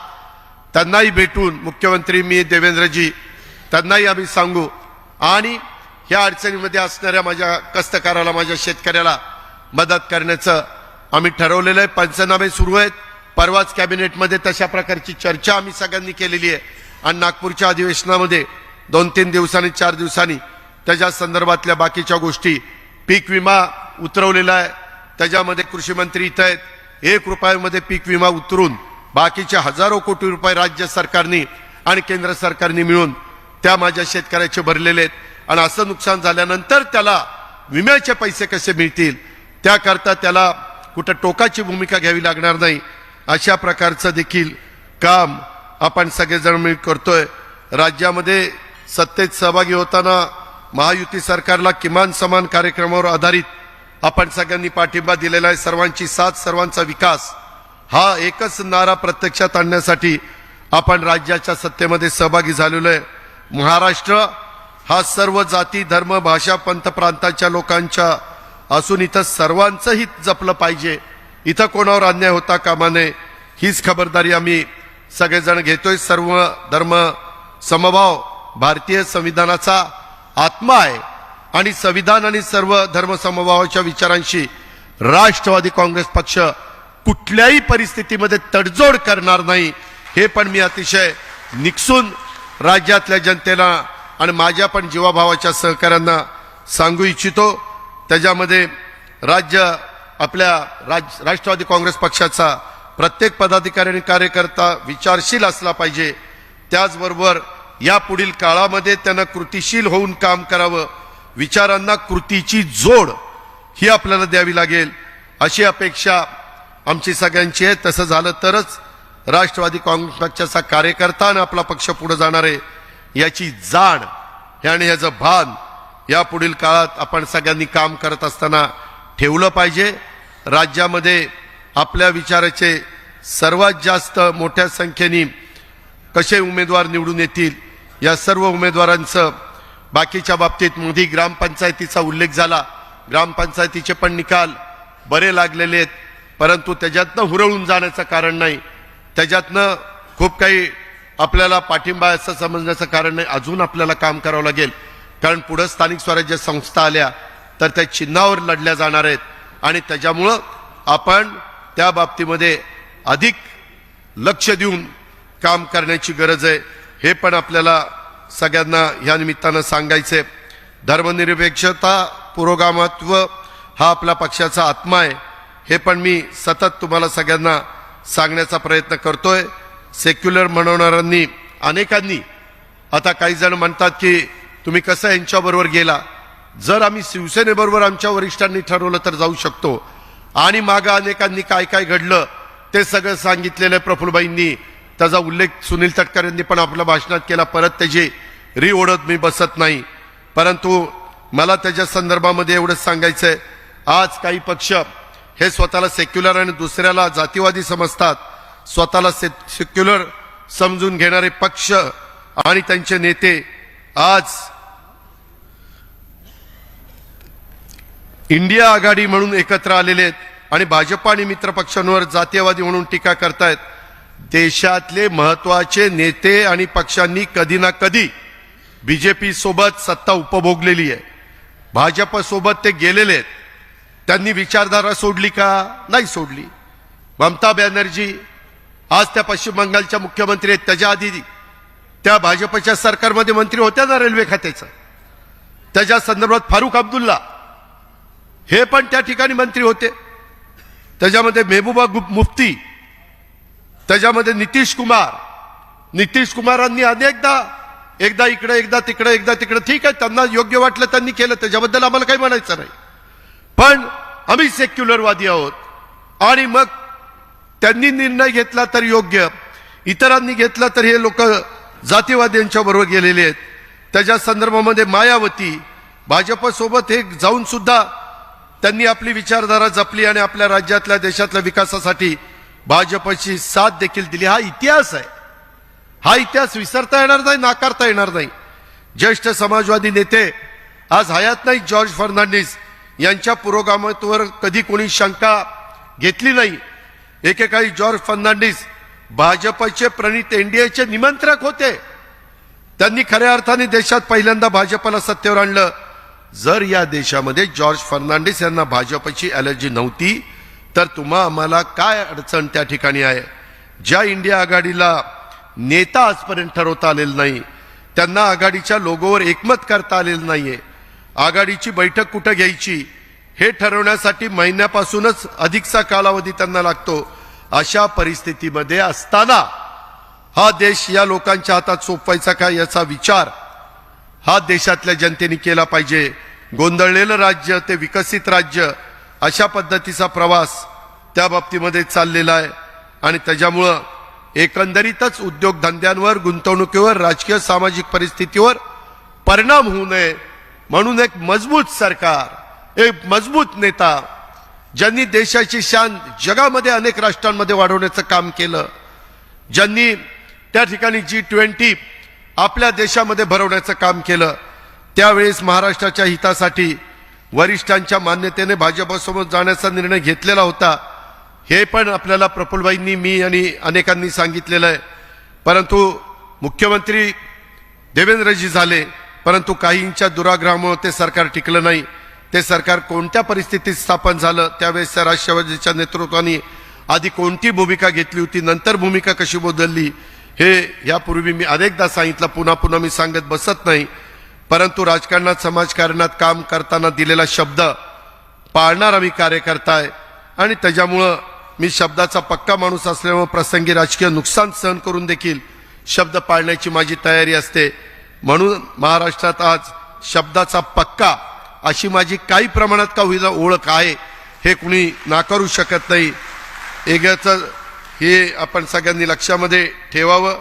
महाराष्ट्र हे देशातलं क्रमांकाचं 1चं राज्य आहे. देशात अस्थिरता असेल तर काय देशाचं वाटोळं होतं हे पाकिस्तानचं उदाहरण त्या ठिकाणी घ्या. पाकिस्तानचे देशाची सारखी अवस्था कशी झालेली आहे, तिथं कधी काय होईल, तिथला पंतप्रधान सुद्धा कधी जेलमध्ये जाईल याची शाश्वती देता येत नाही. अशा परिस्थितीत देशाचा विकास होत नाही, देशात गुंतवणूक होत नाही, परदेशी गुंतवणूकदार येत नाही, उद्योजक येत नाही. प्रश्न सुटण्याच्या ऐवजी प्रश्न वाढत जातात. जे श्रीलंकेला घडलं, जे पाकिस्तानला घडतंय, केंद्रात एकमुखी भाजपची सत्ता असल्याने जगाच्या भारताकडे पाहण्याचा दृष्टिकोन बदललेला आहे. नरेंद्र मोदी यांच्यासारखं विकासाचा दृष्टिकोन असणारं नेतृत्व मिळाल्यानंतर भारताला जागतिक मान्यता मिळालेली आहे. तुम्ही एक आठवा, पंतप्रधान देवेगौडा किती दिवस पंतप्रधान होते, आय.के. गुजराल, चंद्रशेखर किती दिवस पंतप्रधान होते. अस्थिर वातावरण असणाऱ्या काळात किती विकास झाला हा अभ्यासाचा विषय, त्यावर मला अधिक भाष्य करायचं नाही. परंतु देशाच्या विकासाच्या करता खमकं नेतृत्व लागतं. ते खमकं नेतृत्व आज मोदी साहेबांच्या रूपाने आपल्याला मिळालेलं आहे. ही वस्तुस्थिती नाकारता येत नाही. कोणी नाही म्हटलं तरी ते सत्य रपवता येत नाही. आणि त्याच्यामुळं त्यांना पाठिंबा देत असताना राज्यामध्ये देखील खमकेपणाने राज्य चाललं पाहिजे. याकरता राष्ट्रवादी काँग्रेस पक्षाने काम केलं पाहिजे. त्याकरता जास्तीत जास्त खासदार, आमदार निवडून आणण्याच्या करता आपण त्या बाबतीमध्ये प्रयत्न केले पाहिजे. त्याच्यामध्ये आपल्या देशात किंवा राज्यामध्ये युती आघाड्यांचं सरकार आता काही नवीन राहिलेलं नाहीये. त्याही गोष्टीचा विचार आपण सगळ्यांनी केला पाहिजे. आणि आज असणारे राज्यातले प्रश्न, आज असणारे इतर वेगवेगळ्या युवतींचे, युवकांचे प्रश्न, तरुणांचे, विशेषतः नोकरदारांचे प्रश्न, ह्या सगळ्याकडं आपण त्या बाबतीमध्ये लक्ष देऊन आहोत. मधल्या काळामध्ये काम करत असताना आपल्या महाराष्ट्राची अर्थव्यवस्था $1 ट्रिलियन वर नेण्यासाठी आपण सगळ्यांनी एकत्र काम करण्याची गरज आहे. स्वतः पंतप्रधानांना देशाची अर्थव्यवस्था $5 ट्रिलियन पर्यंत न्यायची आहे. आणि जगातल्या 10 टॉप अर्थव्यवस्थेमध्ये त्या ठिकाणी आपल्या भारताला न्यायचं आहे. एक काहीतरी ध्येय डोळ्यासमोर ठेवून, मध्ये चंद्रयानाचा उल्लेख काल मला वाटतं निरगुडकरांनी केला आणि वेगवेगळ्या लोकांनी वेगवेगळे उदाहरणं दिलेली आहेत. त्याही गोष्टीचा विचार आपण सगळ्यांनी या निमित्तानं केला पाहिजे. निवडणुकीच्या निमित्तानं यश अपयश चालतं, कधी कधी वेगवेगळ्या पद्धतीचे निकाल लागतात. त्याच्यातनं कुठेही विचलित होऊन चालत नाही, कुठेही त्याच्यामध्ये बाजूला जाऊन चालत नाही. हेही आपण सगळ्यांनी या निमित्तानं लक्षामध्ये घेतलं पाहिजे. आणि कुठल्याही परिस्थितीमध्ये आपला कार्यकर्ता, आपला आमदार, आपला खासदार ह्याला अडचण येऊ नये अशाच प्रकारची खबरदारी मी आणि माझे सगळे सहकारी ह्या बाबतीमध्ये घेत आहेत. बूथ बांधणीच्या करता देखील कृपया इतर सर्व आमदारांनी सहकार्य करावं अशाही प्रकारची सूचना मी करतो. ते काम अतिशय महत्वाचं आहे, कारण ह्या लोकसभेच्या निवडणुकीच्या निमित्तानं ते काम झालं तर पुढे विधानसभेच्या निवडणुकीच्या निमित्तानं आपल्याला अधिक सोपं जाणार आहे. अशा प्रकारचं देखील आपण सगळ्यांनी नोंद ही घेतली पाहिजे, हे मी तुम्हाला सगळ्यांना अतिशय स्पष्टपणे सांगू इच्छितो. मधल्या काळामध्ये आपण सगळ्यांनी एक भूमिका मांडली.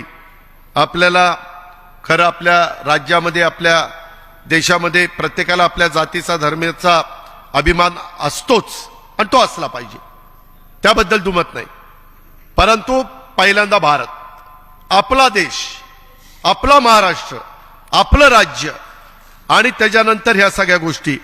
प्रत्येकाला स्वतःच्या आई वडिलांचा, गावाचा, तालुक्याचा, जिल्ह्याचा, राज्याचा आणि देशाचा अभिमान असतो आणि तो असायलाच पाहिजे.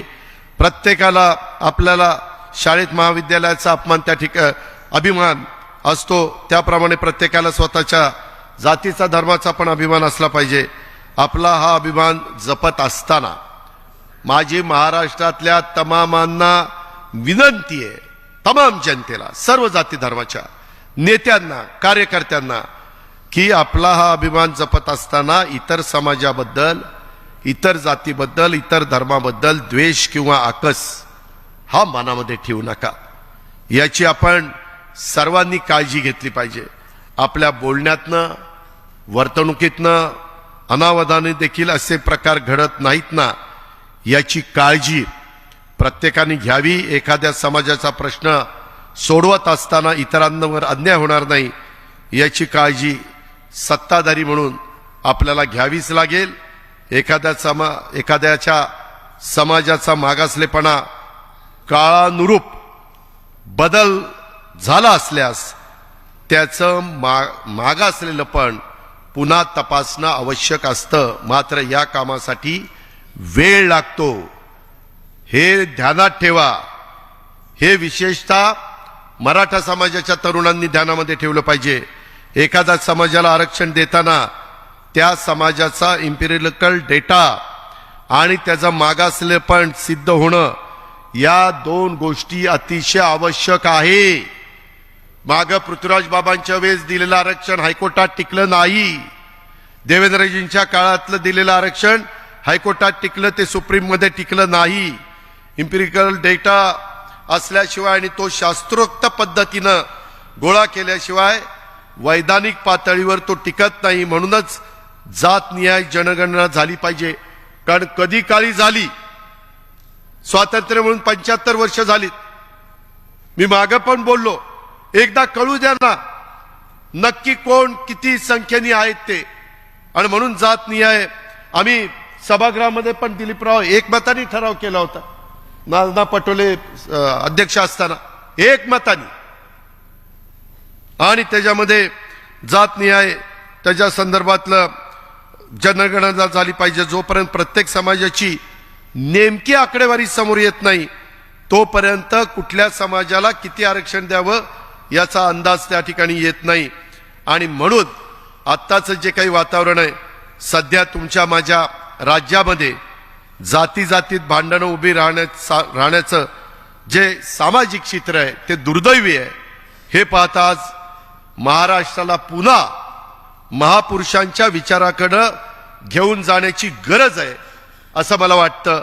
आपल्याला पुन्हा एकदा आपल्या इतिहासाकडे वळून बघण्याची गरज आहे. मित्रांनो, छत्रपती शिवरायांनी 18 पगड जातीला बरोबर घेऊन स्वराज्य निर्माण केलेला आपण छातीठोकपणे सांगतो. तो इतिहास ऐकल्यानंतर आज देखील एकदम अंगावर शहारे येतात. आणि हे सगळं होत असताना त्याच्यामध्ये आज मात्र एकमेकात 18 पगड जातीमध्ये देखील भांडणं होतात का काय? मित्रांनो, ही आपला महाराष्ट्र आपल्या छत्रपती शिवरायांचा, महात्मा फुल्यांचा, डॉक्टर बाबासाहेब आंबेडकरांचा, शाहू महाराजांचा त्यांच्या स्वप्नातला महाराष्ट्र हाच आहे का? अशा प्रकारचा प्रश्न कधीतरी वेगवेगळ्या कार्यकर्त्यांना पडतो. मला एक गोष्ट सांगायची, गुरुदेव रवींद्रनाथ टागोरांनी आपल्याच देशाचं राष्ट्रगीत म्हणताना जनगणमन लिहिताना त्यात काय लिहिलंय? पंजाब सिंध गुजरात मराठा. पंजाब आहे, सिंध पण तेव्हाच होतं, त्याच्यामध्ये गुजरात पण आहेच राज्य, पण मराठा त्यांनी महाराष्ट्र असं म्हटलेलं नाही. कारण हा देश पूर्वीपासून महाराष्ट्राला मराठा म्हणून ओळखतो. सगळे महाराष्ट्रीयन ते मराठा म्हणून त्या ठिकाणी ओळखले जात होते आणि मराठा ही महाराष्ट्राची अस्तित्वाची निगडीत अशा प्रकारची ओळख आहे. अटकेपार मराठ्यांनी झेंडे रोवले असं म्हटलं जायचं, तेव्हा त्यात सर्व जाती मराठ्यामध्ये समाविष्ट होतात असायच्या. सेनापती बापट उगच म्हणाले नाहीत की महाराष्ट्र मेला तर राष्ट्र मेले, मराठा विना राष्ट्रगाडा न चले. अवघ्या देशात पहिला आरक्षण देणारे छत्रपती शाहू महाराज आपल्याच कोल्हापूरचे, आणि त्यांचा आज आरक्षणाच्या निमित्तानं काही ठिकाणी फोटो लावताना दिसत नाही. पुण्यश्लोक अहिल्यादेवी होळकर यांनी महाराष्ट्रासाठी एक आदर्श अशा प्रकारचं काम केलं. त्यांनी केलेलं कार्य एका समाजाच्या करता नव्हतं, सर्व समाजाच्या कल्याणाच्या करता होतं. त्यांच्या बारव, त्यांच्या पाण्याच्या वेगवेगळ्या प्रकारच्या केलेल्या व्यवस्था, त्यावेळेसची बांधणी.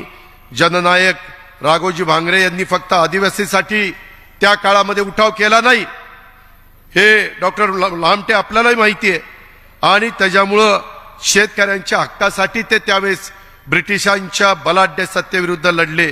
देशात अस्पृश्यता निवारणासाठी डिप्रेस क्लास मिशन सुरू करणारे विठ्ठलरामजी शिंदे हे मराठा होते. कर्मवीर भाऊराव पाटलांनी पण बहुजनांच्या मुलांना शाळेमध्ये घालताना कधी हा कुठल्या जातीचा तो कुठल्या जातीचा अशा पद्धतीनं भेदभाव केला नाही. त्याच्यामध्ये कधी ते त्यांच्या मनाला पण शिवलं नाही. आणि आज आपण काय बघतोय, राज्यात काय चाललंय, त्याचा विचार आपण सगळ्यांनी केला पाहिजे. ही गोष्ट मला तुम्हाला आवर्जून सांगायची आहे. मित्रांनो, युगपुरुष छत्रपती शिवरायांना कुळवाडी भूषण ही उपाधी सर्वात पहिल्यांदा महात्मा ज्योतिराव फुलेंनी दिली. काय अर्थ होता? कुणब्यांच्या म्हणजे शेतकऱ्यांच्या हिताचा विचार करणारा राजा, असा त्याचा अर्थ होता. या सर्वांचा आपण आज विचार करणार आहोत का नाही, हा प्रश्न देखील आपल्याला पडलेला आहे. मराठ्यांनी मध्ये नुसते कुणबी नसते तर महात्मा फुलेंनी ही उपाधी दिली असते का? दुर्दैवाने आपण सर्व एकमेकांना जातीमध्ये बघतोय, महापुरुषांना जातीच्या बंधनामध्ये बांधतोय. आपलं पोर शिकलं पाहिजे, त्याने आयुष्याच्या लढाईत पुढे गेलं पाहिजे, हे प्रत्येक आई बापाचं स्वप्न असतं, त्याच्यात गैर काहीच नाहीये. पण दुसऱ्याचं पोर शिकत आहे, पुढे जात आहे, याचा आपण द्वेष कधीपासून करायला लागलोय. मित्रांनो, हा विचार महाराष्ट्राचा नाही, आपला नाही. तुम्हाला उदाहरण सांगतो, पवार, जाधव, गायकवाड ही अशी कित्येक आडनावं, अनेक आडनावं तुम्हाला महाराष्ट्रातल्या प्रत्येक जातीमध्ये सापडतील. मराठा ही भावकी होती, शेती करणारा कुणबी होता, मग तो कुठल्याही जातीचा असू द्या. आधीच्या काळापासून महापुरुषांच्या मध्ये देखील वाद होते, वाद नव्हते असं नाही, मतभेद होते. लोकमान्य टिळक आणि महात्मा फुले यांच्यात मतभेद होते. मात्र टिळकांना न्यायालयात मदत करणारे तेच महात्मा ज्योतिराव फुले याच मातीतले होते, हे देखील विसरून चालणार नाही. त्यांच्यापासून आपण काही शिकणार आहोत का नाही? आदरणीय यशवंतराव चव्हाण साहेब दिल्लीला गेले तेव्हाचा तर इतिहास आपल्याला सगळ्यांना माहिती आहे की मारुतराव कन्नमवार आणि स्वर्गीय वसंतराव नाईक साहेबांना त्यांनी राज्याची धुरा दिली. बंजारा समाजाचे वसंतराव नाईक असताना ह्या राज्याचे सलग 11 वर्ष महाराष्ट्राचे मुख्यमंत्री म्हणून त्यांनी काम केलं. ही आज रेकॉर्ड आहे. आजपर्यंत कुठलाही मराठा मुख्यमंत्री सलग 11 वर्ष मुख्यमंत्री राहिलेला नाही. वसंतरावांना पाठबळ देणं हे मराठ्यांचं मोठेपण नाही का? गांधींची ज्यावेळेस हत्या झाली त्यावेळेसही महाराष्ट्रात जातीय दंगली झाल्या, तेव्हाच्या मराठा नेतृत्वाने हे लोण वाढू दिलं नाही. त्यानंतर सुद्धा वेळोवेळी गावात आणि राज्य पातळीवर दंगली होण्यासाठी समाजाला दूर ठेवण्याची भूमिका घेतली गेली. त्यावेळेस प्रसंगी समाजाचा रोष पत्करला. अशा कितीतरी गोष्टी आहेत. मला पुन्हा पुन्हा तुम्हाला सगळ्यांना सांगायचं आहे की आज महाराष्ट्रात समाजामध्ये तेढ निर्माण होईल अशी चिथावणीखोर भाषणं होत आहेत, या बाजूने होत आहेत, त्या बाजूने होत आहेत. समाजाला चिथावणी देऊन दुसऱ्या समाजाच्या विरोधामध्ये उचकवण्याचा काम केलं जातंय. हे बाबांनो थांबलं पाहिजे, हे थांबायलाच हवं. यातून दंगली घडल्या तर कोण त्याला जबाबदार? हे दंगलीचं सगळ्यात मी अनेक वर्ष बघतो, जर कुठं दंगल झाली तर गरिबाचं घर जळतं, रक्त सांडतं ते गरिबाचं सांडतं, तरुण पोरांचं ह्याच्यात आयुष्य बर्बाद होतं. नावं आली तर पुढं नोकरीचा प्रश्न निर्माण होतो. आज महाराष्ट्रात कोणी राजकारणासाठी जातीमध्ये भांडण लावून दंगली घडून आणत असतील तर मी सांगतो राष्ट्रवादी काँग्रेस पक्ष आणि हा अजित पवार ते होऊन देणार नाही. भले त्यासाठी किती मोठी किंमत मोजावी लागली तरी चालेल, तरी देखील हे होऊन दिलं जाणार नाही. जे आपल्या भावी पिढीच्या दृष्टिकोनातनं, राज्याच्या दृष्टिकोनातनं चुकीचं होणार आहे ते इथं होऊन दिलं जाणार नाही. साताऱ्यामध्ये तुम्हाला आठवत असेल पुसेसावळीची दंगल झाली, तिथं मी अचानक एकटा गेलो. दंगलीत ज्यांना फटका बसला त्या कुटुंबाला भेटलो. दंगली होऊन गरिबाचं रक्त मी कदापि सांडू देणार नाही. मी आणि राष्ट्रवादी काँग्रेस पक्ष त्याच्या विरुद्ध आहोत आणि हाच आपला विचार आहे, तीच आपली भूमिका आहे. आणि म्हणून सगळ्यांना घेऊन आपण पुढे जाण्याचा काम करूया. आपल्या ताटात कमी असेल तर काढून दुसऱ्याला देणं ही आपल्या महाराष्ट्राची संस्कृती आहे. दुसऱ्याचं ताट ओढून घेणं ही आपली संस्कृती नाही. कोणाच्या ताटाखालचं मांजर होणं हे देखील महाराष्ट्राच्या रक्तात नाही. आजपर्यंत या पार्श्वभूमीवर आपण सर्वजण समाज म्हणून कधीपासून कोते झालोय याचा विचार झाला पाहिजे.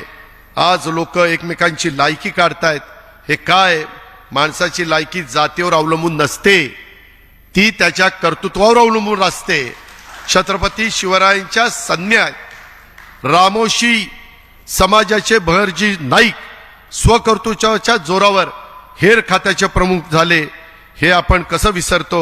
डॉक्टर बाबासाहेब आंबेडकरांच्या पाठीशी शाहू महाराज उभे राहिले होते. त्यांच्यासाठी त्यांनी माणगाव परिषद घेतली गेली होती. हेही आपण कदापि विसरू शकत नाही. द्रष्टे राज्यकर्ते सयाजीराव गायकवाड आणि भारतरत्न डॉक्टर बाबासाहेब आंबेडकरांचं नातं कदापि आपल्याला विसरता येणार नाही. आज कुठे आपण चाललेलो आहोत याचा विचार करायला हवा. छत्रपती शिवरायांच्या मावळ्यात जात नसते.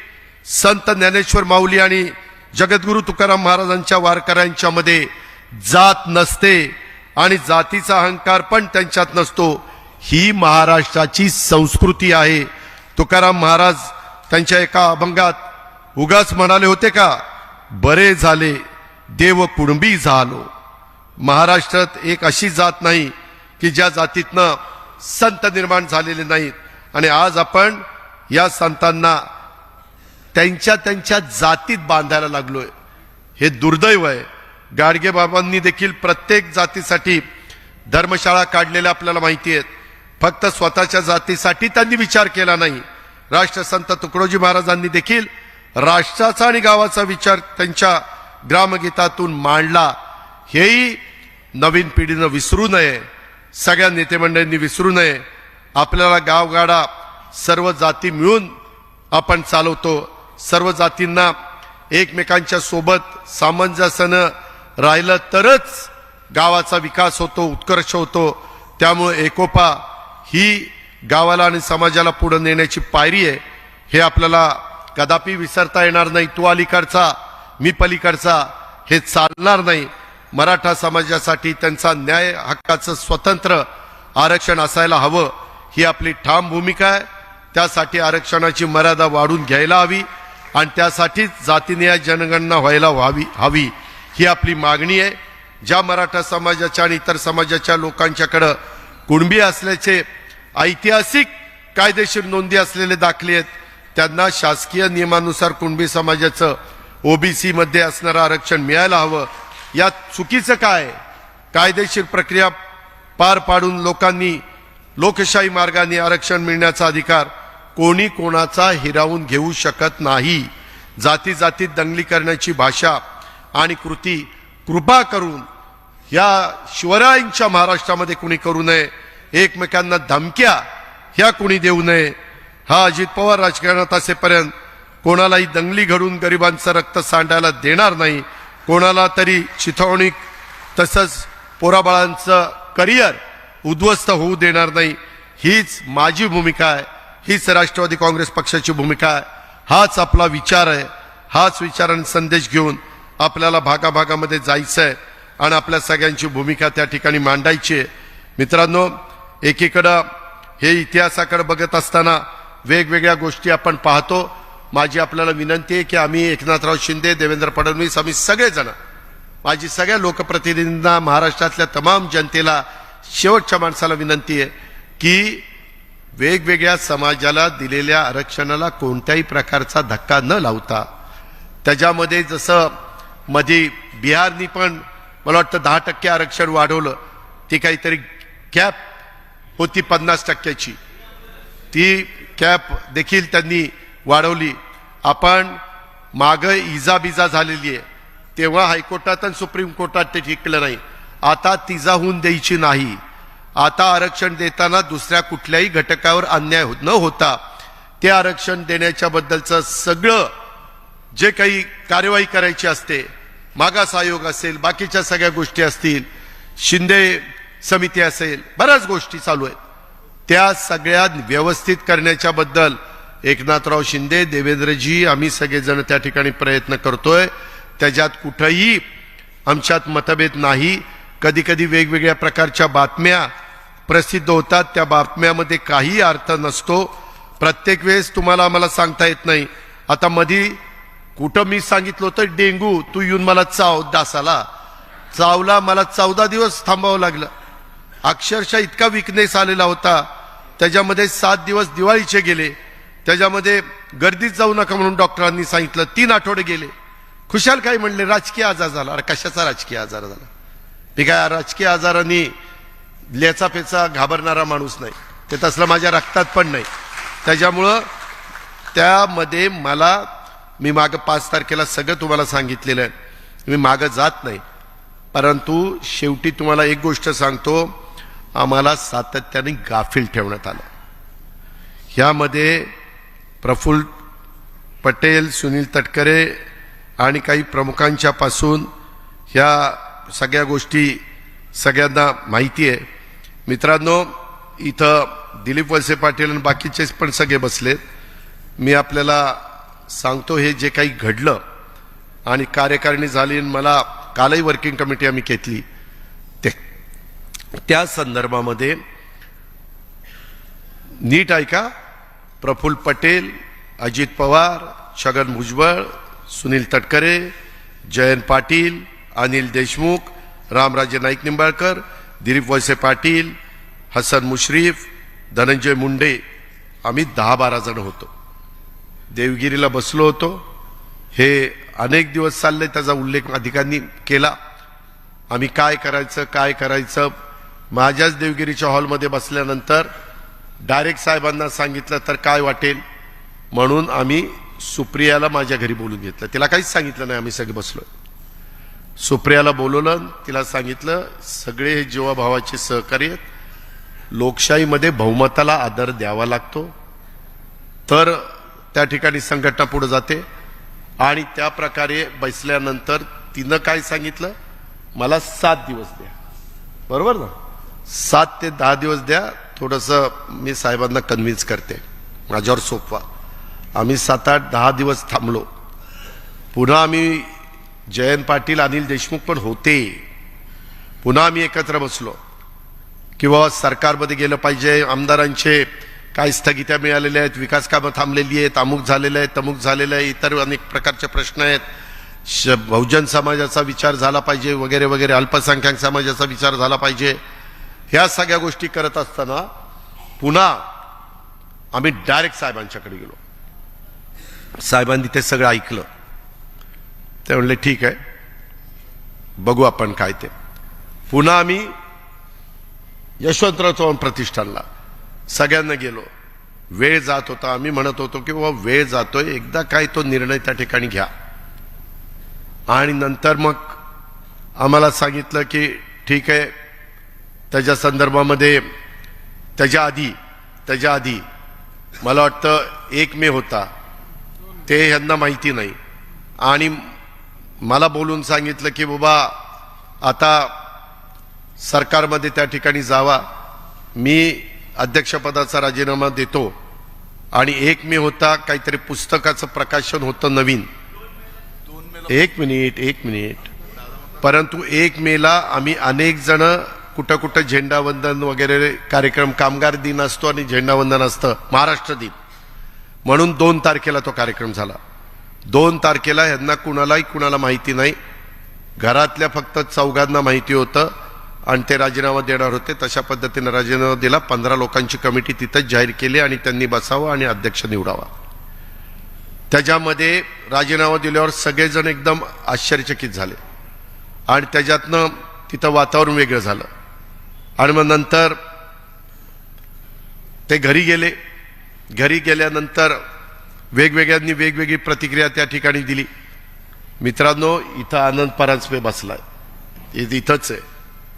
आणि जितेंद्र आव्हाड यांना राजीनामा दिल्यानंतर सगळीकडं मीडियात आल्यानंतर त्यांना बोलून घेतलं आणि त्यांना सांगितलं की उद्यापासून चव्हाण प्रतिष्ठानला काही लोक, महिला, युवक वगैरे पाहिजे आणि त्यांनी तिथं आंदोलन करायचं. अरे आम्हाला सांगा ना, म्हणजे राजीनामा परत घ्या. मला काही कळलं नाही आहे का, मला कळलंच नाही माणिकराव का. म्हणजे जर द्यायचा नव्हता तर कोण नाही द्यायचा. त्याच्या संदर्भामध्ये ही घोषणा मग रोज जाऊन बसायची तिथं. आणि ती ठराविकच टाळकी होती तिथं, ठराविकच. एक आमदार पण नव्हता, जितेंद्र सोडला तर एक आमदार पण नव्हता. आम्हालाही काही कळना काय चाललंय हे. मला एक सांगतायत, इतर एक सांगतायत. मागं तर सगळी हिस्ट्री मी तुम्हाला सांगून टाकली, ते पुन्हा मला उगाळत बसायचं नाही. लोक म्हणतील किती दिवस यांचं हेच ऐकायचंय, हे तुमचं तुम्ही बघा म्हणतील. आपल्याला विकासाचं ध्येय घेऊन पुढे जायचं, पण ही गोष्ट परिवारातले सदस्य म्हणून तुम्हाला माहिती पाहिजे. आणि मग त्याच्यानंतर पुन्हा तो राजीनामा मग घेतला गेला वगैरे. आम्हाला सांगण्यात आलं की बाबा माझ्यानंतर सुप्रियाला राष्ट्रीय अध्यक्ष करा, सगळ्यांनी तयारी दाखवली, सगळ्या काही गोष्टी ठरलेल्या होत्या. हे जे काही धरसोड आणि गाफील ठेवलं जातं ते बरोबर नाही. एकदा सांगा की हे मला पटत नाही, हे ज्यात तुम्ही 1 गाव 2 तुकडे, विषय संपला. मित्रांनो, ह्या सगळ्या गोष्टी करत असताना मला आठवतंय आम्ही 2 जुलैला शपथ घेतली. 2 जुलैला शपथ घेतल्यानंतर मला एक गोष्ट पुन्हा तुम्हाला सांगायची. पक्ष आणि चिन्हाच्या बद्दल निवडणूक निर्णय हा निवडणूक आयोग घेईल. कोडबाजी, पक्षांतरबंदी केसेस, त्याच्यामध्ये वेळ कमी आहे, तुम्ही त्याच्यात काही जास्त लक्ष देऊ नका. प्रांताध्यक्ष जेवढ्यांना सांगतील त्या पद्धतीने त्यांनी करा. परंतु पुढं आपल्याला 100-200 दिवस राहता, 100 किंवा 120 दिवस राहत आहेत. आता इथून निघाल्यानंतर घरी गेल्यावर कामालाच लागायचंय. राष्ट्रवादी काँग्रेस पक्ष अधिक मजबूत, लोकाभिमुख आणि शेवटच्या माणसापर्यंत त्याला आपलं कसं करता येईल ह्या प्रयत्न करायचा. 2 जुलैला ज्यावेळी शपथविधी घेतली आणि 5 जुलैला कार्यकारिणी, त्याच्या आधी 30 जुलैला झाली, नाही 30 जूनला झाली. आणि त्याच्यानंतर एमईटीला पुन्हा कार्यकारिणी बाकीच्या गोष्टी झाल्या. त्याच्यामध्ये भुजबळ साहेब वगैरे सगळे आपण होतो. मला एक सांगा की 2 जुलैला जर घेतलेला निर्णय आवडलेला नव्हता तर 17 जुलैला 15 दिवसांनी आम्हा मंत्र्यांना सगळ्यांना चव्हाण प्रतिष्ठानला बोलवलं. तुम्ही सगळ्यांनी बघितलं. मग जर निर्णय आवडलेला नव्हता तर बोलवलं कशाला. आम्हाला सांगितलं की पहिल्यांदा मंत्री या, दुसऱ्या दिवशी सगळे आमदार या. आमदार जरा घाबरत होते, पण मी सगळ्या आमदारांना घेऊन गेलो. सगळे बसले, चहा पाणी झालं. त्याच्यामध्ये तिसऱ्या दिवशी त्यांच्याबरोबर काही 7-8 जण राहिले, त्यांच्याशी चर्चा होणार होती आणि पुन्हा सगळं सुरळीत होणार होतं. हे आम्हाला सांगितलं गेलं. गाडी ट्रॅकवर आहे असं आम्हाला काही जणांच्याकडनं कळायचं. आम्ही म्हणलं ठीक आहे. आणि ह्याच्यात वेळ गेला. ह्याच्यात तटकरे साहेब पण म्हणायचे, अरे आम्हाला लवकर सांगा, आम्हाला पुढे जायचंय, तुम्ही बाबा असं स्टेटमेंट करू नका. हिनं काही स्टेटमेंट केलं तरी अगं रुपाली तू तसं स्टेटमेंट करू नको, असं त्या ठिकाणी बोललं जायचं आणि सगळं काही पूर्ववत पद्धतीनं करायचं, अशा पद्धतीनं निरोप यायचे. म्हणजे तुम्ही आम्हाला गाफील ठेवता का? मी फसवणूक म्हणणार नाही, गाफील. त्याच्या संदर्भामध्ये एवढंच सगळं झालं. ते सगळं झाल्यानंतर 18 जुलैला मला एका उद्योगपतीने पुण्यामध्ये जेवायला बोलवलं. नाही सॉरी 18 ऑगस्ट, मी चुकून म्हणलं.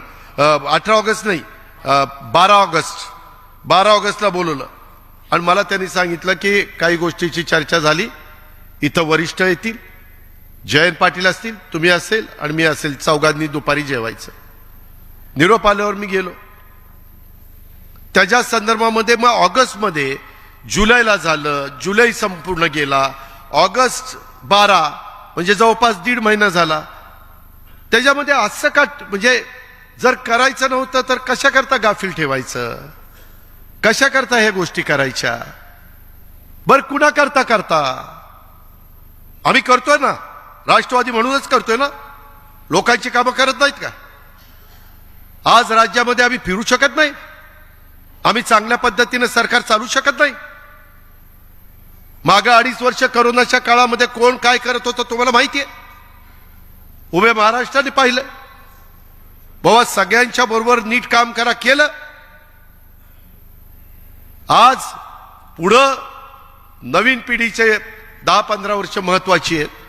त्या महत्वाच्या निमित्तानं त्या संदर्भात आपल्याला पुढे जायचं. आणि हे पुढे जात असताना आता कोणतरी काहीतरी मधनं अन्न बोलत असतं, तसल्यांना उत्तरही मला द्यायची नाही. काही जण गुडघ्याला बांशीक बांधून कुठं काय फिरायला लागलेत, कुठं काय करायला लागले. संघर्ष, अरे कशाचा संघर्ष? कधी आयुष्यात संघर्ष केला नाही ना, आता कशाचा संघर्ष? हे जे काही प्रकार चाललेत किंवा काहींनी मुद्दाम, वरिष्ठ एकदा पावसात भिजले तसा ह्यांचाही जोडीदार पावसात भिजून त्याचे ते पांढरा शर्ट, ढिरी आली बाहेर, ती सगळं ते काय चाललंय, कशा करता चाललंय. आणि त्यांच्यावर हल्ला झाला तेव्हा मी तिथे गेलो, त्याला आठवतंय, नजीबला माहितीये. प्रत्येक वेळेस सगळ्यांना आधार देण्याचं काम केलं, कारण आपल्यात तशी हिंमत आहे. माझं निश्चितपणे धाडस आहे. त्याच्यामुळं आपल्याला पुढे जायचंय. बाबांनो, मी खोटं नाही सांगत, उद्याच्या काळामध्ये मी 7 दिवसापैकी 3 दिवस मुंबईला, 1 दिवस पुण्याला आणि 3 दिवस महाराष्ट्रामध्ये वेगवेगळ्या ठिकाणी जात राहणार आहे, दौरे करत राहणार आहे. आपल्याला हे सगळं करत असताना मला पण अधिकचं काम करावं लागेल. मी ज्यावेळेस दुसऱ्याला सांगतो त्यावेळेस दुसरे म्हणतील तू काय करतो ना, मला मोठा गप्पा हाणतो. त्याच्यामुळं आपल्याला सगळ्यांना करावं लागेल, प्रांताध्यक्षालाही करावं लागेल, सगळ्या सेलच्या प्रमुखांना करावं लागेल, मंत्री महोदयांनो तुम्हालाही करावं लागेल, सर्वच पदाधिकाऱ्यांना, आमदारांना, सगळ्यांना त्यामध्ये लक्ष द्यावं लागेल. सरकारमध्ये असताना जे जे काही प्रश्न सर्वसामान्य माणसांच्या करता किंवा ज्या काही मूलभूत समस्या आहेत, अडचणी आहेत, त्या दूर करण्याच्या करता एकनाथराव किंवा देवेंद्रजी कधी पण नाही म्हणत नाही. आणि त्याच्यामध्ये समन्वय साधून कधी कधी पेपरला वेगळ्या प्रकारच्या बातम्या येतात. मधी बातमी आली की 26 जागा भाजप लढवणार आहेत, मग यांना किती मिळणार, इथं किती मिळणार. तुम्ही त्याच्याबद्दलची काही काळजी करू नका.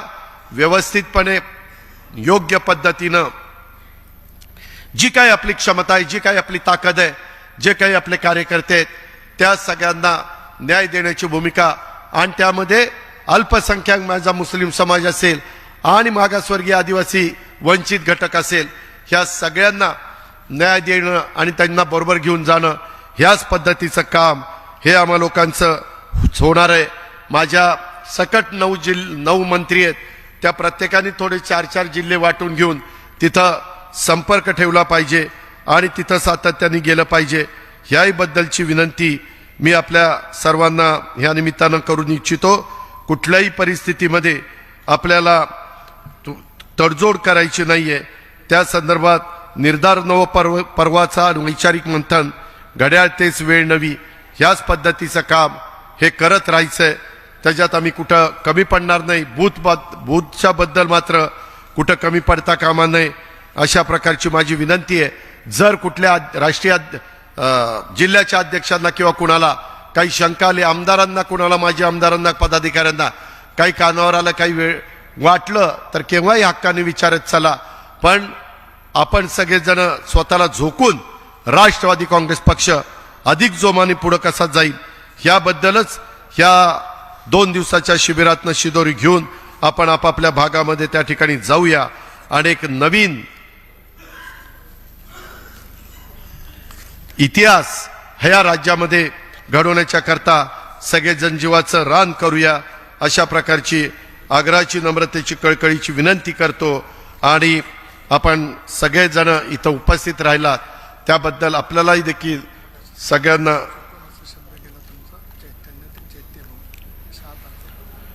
मगाशी माझ्याकडनं चैत्यभूमीच्या ऐवजी चैतन्यभूमी असं काहीतरी शब्द गेला, मी त्याबद्दल दिलगिरी व्यक्त करतो, माफी मागतो. चैत्यभूमी 6 डिसेंबरला आपण सगळेजण चैत्यभूमीला जाऊन दर्शन घेत असतो, अभिवादन करत असतो आणि तिथनं पुढे जात असतो. त्याबद्दल मी मगाशी सांगितलं, जो बोलतो तोच चुकतो, ज्यांनी तोंडच उघडलं नाही ते काय चुकणार आहे. त्याच्यामुळं जे लक्षात आणून दिलं लगेच खरं आहे, मान्य. मी असं बोललोच नाही, मी ऐकलंच नाही. मनोहर जोशी कसे म्हणले, तो बाळासाहेब काय बोलले मी ऐकतच नव्हतो, मी दुसरीकडे बघत होतो. आता शक्य आहे का? पण ते तसं मी कधी सांगणार नाही. ते लक्षात आणून दिलं त्याबद्दल प्रांताध्यक्ष मनापासून आपले आभार. असंच माझ्या बोलण्याकडे लक्ष देत चला आणि एखादा शब्द चुकला की लगेच मला कळवत चला, म्हणजे आपण दुरुस्त करू आणि पुढे जाऊ. मित्रांनो, गमतीचा भाग जाऊ द्या. पुन्हा एकदा आपण सगळ्यांनी अतिशय उत्साहाने इथं आला आणि जी काही भूमिका स्पष्ट आहे. मला आता इथून पुढं सारखं मागे हे घडलं आणि ते झालं आणि हे असं म्हणलं आणि ते तसं म्हणला, आता सगळं तुम्हाला सांगितलं. नंतर पण 2 जुलैच्या नंतर काय काय घडलं ते पण सांगितलं, 5 जुलैच्या नंतर काय काय घडलं तेही सांगितलं आणि 12 ऑगस्टला काय काय घडलं तेही सांगितलं. हा काय राहिलंय का? विक्रम काळे, तू शिक्षक आहे, तू सांग. शिक्षकांना आमच्यापेक्षा जास्त समजतं म्हणून तुला विचारतोय. मित्रांनो, पुन्हा एकदा मी ते सांगितलं ना मगाशी, नाही हा त्या एक होत आहे, त्या निवडणूक आयोगाच्या समोर जे काही हेरिंग चाललेलं आहे त्याच्यामधनं बाहेर वरिष्ठ नेते मंडळी येतात आणि तिथले मीडिया येतो, मीडियाच्या समोर त्यांचे वकील लोक वेगवेगळे सांगतात आणि मग तेवढंच ब्रेकिंग न्यूज चालते. त्याच्यावर कार्यकर्ता थोडासा अचंबित होतो, थोडासा काळजीत पडतो, थोडासा विचार करायला लागतो. तर तसं काही नाही आहे. आपण आपली भूमिका अतिशय व्यवस्थित तिथं मांडतोय. आपण सगळी काळजी घेतलेली आहे. आपली राष्ट्रवादी हीच मूळ राष्ट्रवादी आहे. आपण काही वेगळं केलेलं नाही आहे. त्याच्यामध्ये इतके दिवस सगळ्यांच्या बरोबर आपण गेलो आणि आता आम्ही सगळेजण पुढं जाऊ पाहतोय. त्यानिमित्तानं आशीर्वाद देण्याचं काम केलं पाहिजे. त्यावेळेस चुकलं तर कान धरा, चुकलं तर आणखीन काही सांगा, पण दुसऱ्यांनी कुणी काही करायचंच नाही. आता ते मुख्यमंत्री पदाचं ह्याचं तर काही काढतच नाही. कालचं नवीनच ज्ञानामध्ये प्रफुल्ल पटेल साहेबांनी 2004ची भर काढली, ती तर आम्हाला माहितीच नव्हती. आणि प्रफुल्लबाई नंतर खाली आल्यावर म्हणले अजून बरंच काही आहे पण टप्प्याटप्प्याने सांगेन. आता काय बोलायचं, आता बाद झालं, आपल्याला कळलं काय खरं काय खोटं. फक्त आम्हाला कुणाला त्याच्यातनं बदनाम करायचं नाही. जे काही दिवस घालवलेले ते चांगल्या पद्धतीनं घालवले. इथून पुढं नवी उभारी, नवी दिशा, नवी वेळ घेऊन आपण सगळेजण कामाला लागूया. तुम्ही सगळ्यांनी साथ द्या. मी तुम्हाला कुठेही काही कमी पडून देणार नाही हा शब्द देतो आणि थांबतो. जय हिंद, जय महाराष्ट्र. कुणी सभागृहाच्या बाहेर जायचं नाही, जाग्यावर थांबायचं आहे. आपल्याला राष्ट्रगीताने समारोप करायचा आहे. प्रत्येकाला विनंती आहे की आपण सर्वांनी या ठिकाणी राष्ट्रगीताने समारोप करायचा आहे. सावधान, राष्ट्रगीत शुरू करेंगे. शुरू कर. जनगण मन अधिनायक जय हे भारत भाग्य विधाता. पंजाब सिंध गुजरात मराठा द्राविड उत्कल बंगा. विंध्य हिमाचल यमुना गंगा उच्चल जलधि तरंगा. तव शुभ नामे जागे, तव तव शुभ आशीष मागे गाहे तव जय गाथा जन गण मंगलदायक जय हे भारत भाग्य विधाता जय हे जय हे जय हे जय जय जय जय हे